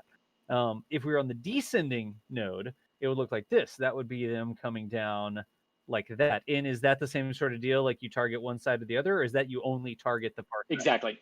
Nope. Yep. You target one side or the other. So just like that. But this one you can see, put the equator in the middle again, and this is sort of descending going down as opposed to ascending going up. One way, and I know that I didn't draw this correctly because a descending node, I'm up here in Charlotte, North Carolina, and a descending node should come really close over the top of me. I know that's how that trajectory should work. So I mean, I know that they need to do it during the daylight for the first couple ones, but one day I would like to see a descending node early morning, maybe landing, because I should be able to see it go over. Oh, that'd be great. Yeah, because of how steep Dragon re-enters. It's it really does limit the visibility field, because when the shuttles would come over the US landing, oh my gosh, you could see them from California to Florida, like just absolutely perfectly. Hawaii. Okay, we have acquisition of signal from Hawaii. Nice. And you can see how we're tracking. You can see that we're tracking closer to Boca. So we'll see if we get that acquisition of signal Boca Chica here coming up momentarily. But you can already see, like, they did that second burn at an altitude of 416 kilometers. They are now 3,000 kilometers in altitude. Wow. Yes, so you can see, I mean, just once you're in orbit and once that stage has a lot of its propellant left, I mean, the thrust to weight ratio on a Merlin is insane to begin with. I mean, that short little burn can kick that orbit out so far. It's just incredible. But yes, but the other reason I wanted to talk about how early August makes sense is because when you start to lay out the rest of how we have to keep crewing the internet. What was that? Acquisition of signal? I didn't pick up that one. Yeah, I didn't hear that. I didn't catch it either. Anyway, Coming back in early to mid-August would make a lot of sense because we know NASA has a desire to follow with the Crew 1, which is the quote-unquote regular crew 6-month crew rotation flights, right? Where Dragon is past its certification point and is now flying I hate the word regular in spaceflight, but the regular crew rotation missions. Right. And we know they want to launch that about a month after Demo 2 comes back. So that would put it early September to mid-September at the earliest. Right. Look at that. Wow. Look at that view. Oh my gosh. Look at Earth. Oh my God. But look at Earth reflected in the. But look at Earth reflected in the like the tinfoil stuff. Yeah. Oh my gosh. Look at that. That's cool. That was really cool. You can really see the curve of the Earth there. Yeah. And why does that matter for like a September, October-ish launch of the first crew flight? Well, for one, if they can launch the Crew 1 flight in September, it would put them ahead of the next Soyuz crew rotation mission, so it would keep those rotations staggered a little bit. Right. It would also free up October, November, and December for OFT-2 from Boeing to go up, do their uncrewed test flight, come back down, right? There's nothing that says Dragon can't be there with a crew when Starliner arrives. I mean, they're going to have to do that eventually for the direct handovers. And then if everything goes wonderfully well on OFT-2, which we definitely hope it will, that sets up the crew flight test of Starliner for the March-ish timeframe, which would be perfect to allow Chris, Nicole, and Mike, who are flying the crew flight test of Starliner, to go up and rotate with the Crew 1 complement with SpaceX and just do a direct handover of Dragon and Starliner. And since crew flight test was always supposed to be, or was really supposed to be for a very long time, a full 6-month duration mission, now you've managed to get yourself perfectly with the test flight regime into every 6 months we launch another one. Yep. So August makes a lot of sense to bring Bob and Doug back when you lay out the rest of the manifest for how we're going to keep crewing the ISS. Now, of course, that's ideal. That's not necessarily what will actually transpire. Right. But it is the ideal you can see they're kind of aiming for. You know what I think that call was? I think that call was AOS Vandenberg. Because look at the map right now. Oh, it's like Vandenberg over the curve. Vandenberg is coming over the curve. But Boca is over the curve as well. Oh, that's right, because Boca would be down there. Huh. Maybe they're not tracking from Boca. South Texas. South Texas? Yes! There it is! Yeah! Say it and it will happen. So they just called out AOS South Texas. AOS signal, or what do you say? AOS South Texas, right? He said AOS South Texas. That is Brownsville, baby. Nice. You know what? I would really love to have a time-lapse video of those dishes. Like, do the dishes actually track the satellite as it moves? Let's ask Mary. Huh. Let's ask Mary. We should have set Mary out with a live stream camera. We should have. That would have been cool, yeah. We'll have to remember this for the next GPS launch, because where they will track it from Boca as well. Yeah. That's cool. Mary saw the dishes moving earlier. Keysify. Mary saw the dishes moving earlier, like they were prepping into the correct position or something like that. They should have already been pointed then, because you wouldn't get AOS South Texas unless the dishes were aligned correctly, right? That's exactly. Yeah. Exactly. So I bet you dollars to donuts that Boca Chica Gal is out there right now recording a video or something like that. I bet you. She probably is. Well, hopefully she's sleeping, because if we have a 12-hour test window coming tonight, oh my Lord. Gosh. What test are they doing tonight? Cryoproofing? Cryoproof of SN5, right, Michael? That's sort of a deal. Michael, what are they doing? Yeah. Cryoproof test. So they will fill Starship SN5 with liquid nitrogen and find out if it can handle that pressure. But this would be a pressure to the normal pressures that they would expect during during a mission. It's not a pressurized to failure test. Okay, here we go. So that would be bad. Yeah. All right, so here we go. We are looking for 1 hour, 29 minutes, 14 seconds for separation. So about just under half a minute away now from GPS 3, separating from the top of the Falcon 9 here. And that's the camera we see there, GPS. And that is the camera. Yep, that's GPS. Yep. It looks like again a TV dinner. It kind of does, doesn't Cup, like. it? All right, here we go. Waiting for separation now. Any second now. Payload separation confirmed. Oh, payload separation is for confirmed on the audio, and there it goes on the video. There goes GPS on the bottom of it. No kidding. Look at that. Look at that fly away. Okay, I like the hiccup in the video that made it look like. But yeah, now you see the engine, right? Because we said this satellite is not in its 22,000 kilometer operational orbit. It has to do a lot of the rest of the work to get its way to its finalized orbit. But the great part is that because of all of our rockets, right? I'm just going to use the Falcon 9 as the example because this is what we're watching, right? Falcon 9 does a tremendous amount of that work, right? And it's actually quite easy and efficient for these satellites to raise their orbits the rest of the way instead of taxing the rocket with doing the entire job. Now, that's obviously in cases like this one where the satellite is built to do that. We have and can afford to use some of that propellant that's factored into its lifetime. What Michael was saying too, with like Falcon Heavy potentially being, not potentially, we know it can do direct geostationary orbit insertions, right? There are some satellites that are built that the customer actually wants the rocket to do almost all of it. And those are what we refer to as the direct geostationary orbit insertion flights, where the rocket basically takes it all the way there. And then if there's enough propellant left over, they can try to deorbit that stage. But a lot of times what they do on these direct geo insertion missions is they then either pulse the thrusters or fire the engine on that second stage to move it into what's known as the geostationary graveyard, which is above the geo belt in a very, very stable area that won't decay, really. I mean, and they just leave the stage there because it takes so much effort to get it all the way there.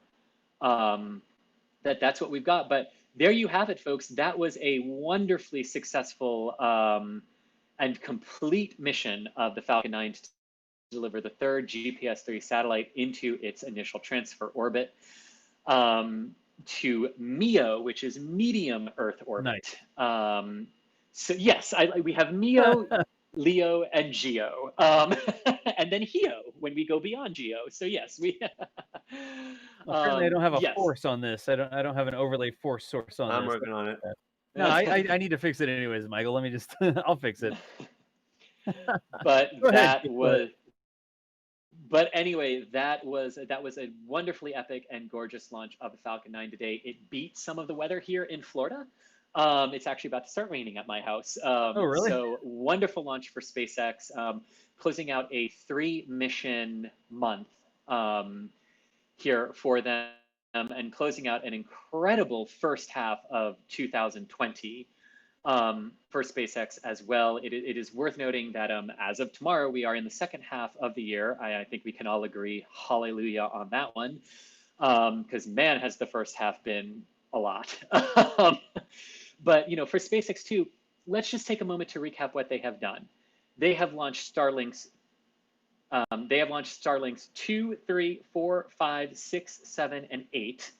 They have launched the in-flight abort test of Dragon. They have launched commercial satellites. They ended the U.S. domestic human launch gap. That is one heck of a first half of the year for them, culminating today with the launch of the third GPS satellite for the U.S. Space Force, which is used not just for the U.S. military and its allies, but also for civilian use around the world as well. So absolutely epic launch. Congratulations to SpaceX, to the Space Force for their new satellite that is in orbit. And we have a Falcon 9 first stage on the drone ship that will be coming back into Port Canaveral later this week or this weekend. Yep. We have fairing halves that should be fished out of the Atlantic Ocean. They have already splashed down at this point long ago. But an absolutely wonderful flight of Falcon 9. The second stage will be deorbited, so it will not stay up there as space debris, and it'll come back down about 7.5 hours after liftoff. Cool. But all around, an absolutely great launch today, and they might not be done today, as we've just discovered. Yeah, I know. Are we playing? Yeah, they might for that. I think we are, aren't we? Yeah, I think the team needs to go have a little conversation about how to handle a 12-hour test window here overnight.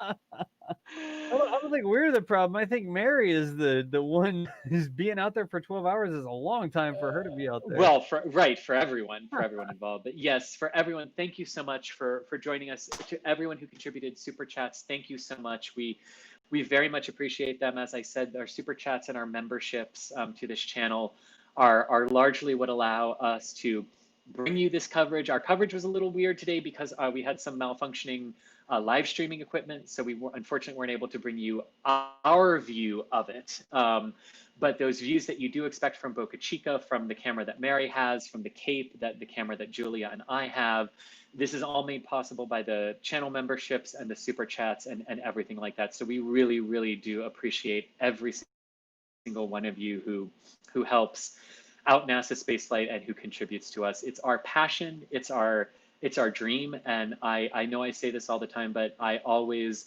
love these live streams because I feel like at the very least it brings space a little bit closer to everyone who is watching from around the world, and hopefully lets you experience what we experience and are very fortunate to experience on a regular basis. So thank you so much to everyone who contributes and who supports us. Yeah, for sure. Again, everybody, we appreciate everybody who joins us for these things. We don't know exactly what time we're going to go live for the Boca Chica stuff. We're going to be watching what happens out there, right, Chris and Michael? And when we get indications that there's something to show, that's probably when we're going to go live. But we play that by ear, right?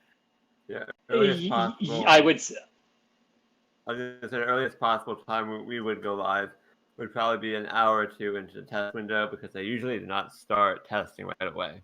Yeah. So, but and this one came up pretty quick because the test windows were actually canceled for today and tomorrow, right. And then this new one just emerged, and incidentally emerged shortly after we discovered that Elon had arrived in Brownsville. Right. So read in there what you will. Oh, geez. So we will probably be back later this evening for some coverage down in South Texas. The voices you've been hearing over the GPS SVO3 live stream today, starting off with Chris Gebhardt. You can see his information up at the top of the screen, Assistant Managing Editor for NASA Spaceflight. Chris, thank you for all your commentary and questions answered and everything you did today. We appreciate you. Thank you so much. I'm realizing that you guys are using an old stock footage of mine, and we need to update that to either the appropriate launch vehicle for each thread or a generic one. Get us a new picture, and we can replace that, right, Michael? Well. To be fair, I am standing in front of GPS 3 SVO1, which was launched on the Delta II. Okay. So you know that it fits. I've just stolen whatever you have on Twitter, so. That's not my Twitter picture, is it? Yes, it is. Oh, well, I don't know that. If you want to update that image, you know the people responsible for it, okay? Apparently I do, yes. Yes. And then also, you've heard the voice of Michael Baylor over here as well, running some of the graphics and stuff like that here for us. Michael, thank you so much for joining us today. Put your picture up there. Can you do that? He's actually the one who has to put his own picture up there. There was a problem. Embarrassing, right when I was supposed to do it. I had a problem, but there we go. What? Survey says? Now. Okay, good. There we go. That's Michael Baylor. All right.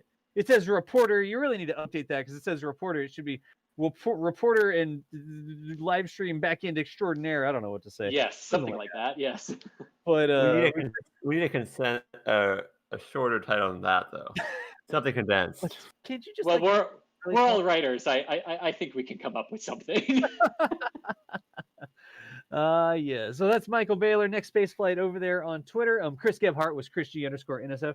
And then me, I'm over here, John Galloway. I'm K Space Academy on Twitter. If you're watching on Twitch, you know me as Das. That's the same person. You probably recognize my voice. But that is the team. See, that's my Twitter profile because I got a SpaceX rocket behind me and a live stream backpack on. That was at Vandenberg. Okay, all of you just make fun of me because I don't have a SpaceX rocket in my profile picture. No, it's all good. I was trying to squint down and see. I think you can see Jeb in my vest pocket there. But anyways, we appreciate everybody joining us today. We will be back later this evening as the window of opportunity opens for SpaceX to do some testing down at Boca Chica, but that will mark the end of our coverage today for GPS-3 SV03 launch of the GPS satellite, the upgraded GPS satellite for the United States Space Force by SpaceX. Completely successful launch. Got that booster landed back on the drone ship. Got the spacecraft successfully separated. Wow, say that 3 times fast. Spacecraft successfully separated. Spacecraft whatever. But we appreciate everybody joining us today, and we will catch y'all in a little bit here from Boca Chica, covering what's going on with Starship prototypes. For now, later on, nerds. We'll see you later.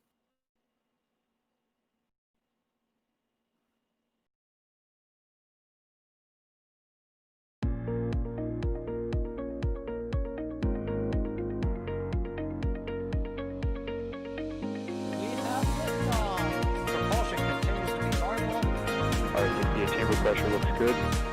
Rolling up. Roger, roll, Atlantic. Water towers, fly! Flight outside of speed off. Speed off. Yikes. You bet. Concur. We don't need any more of these.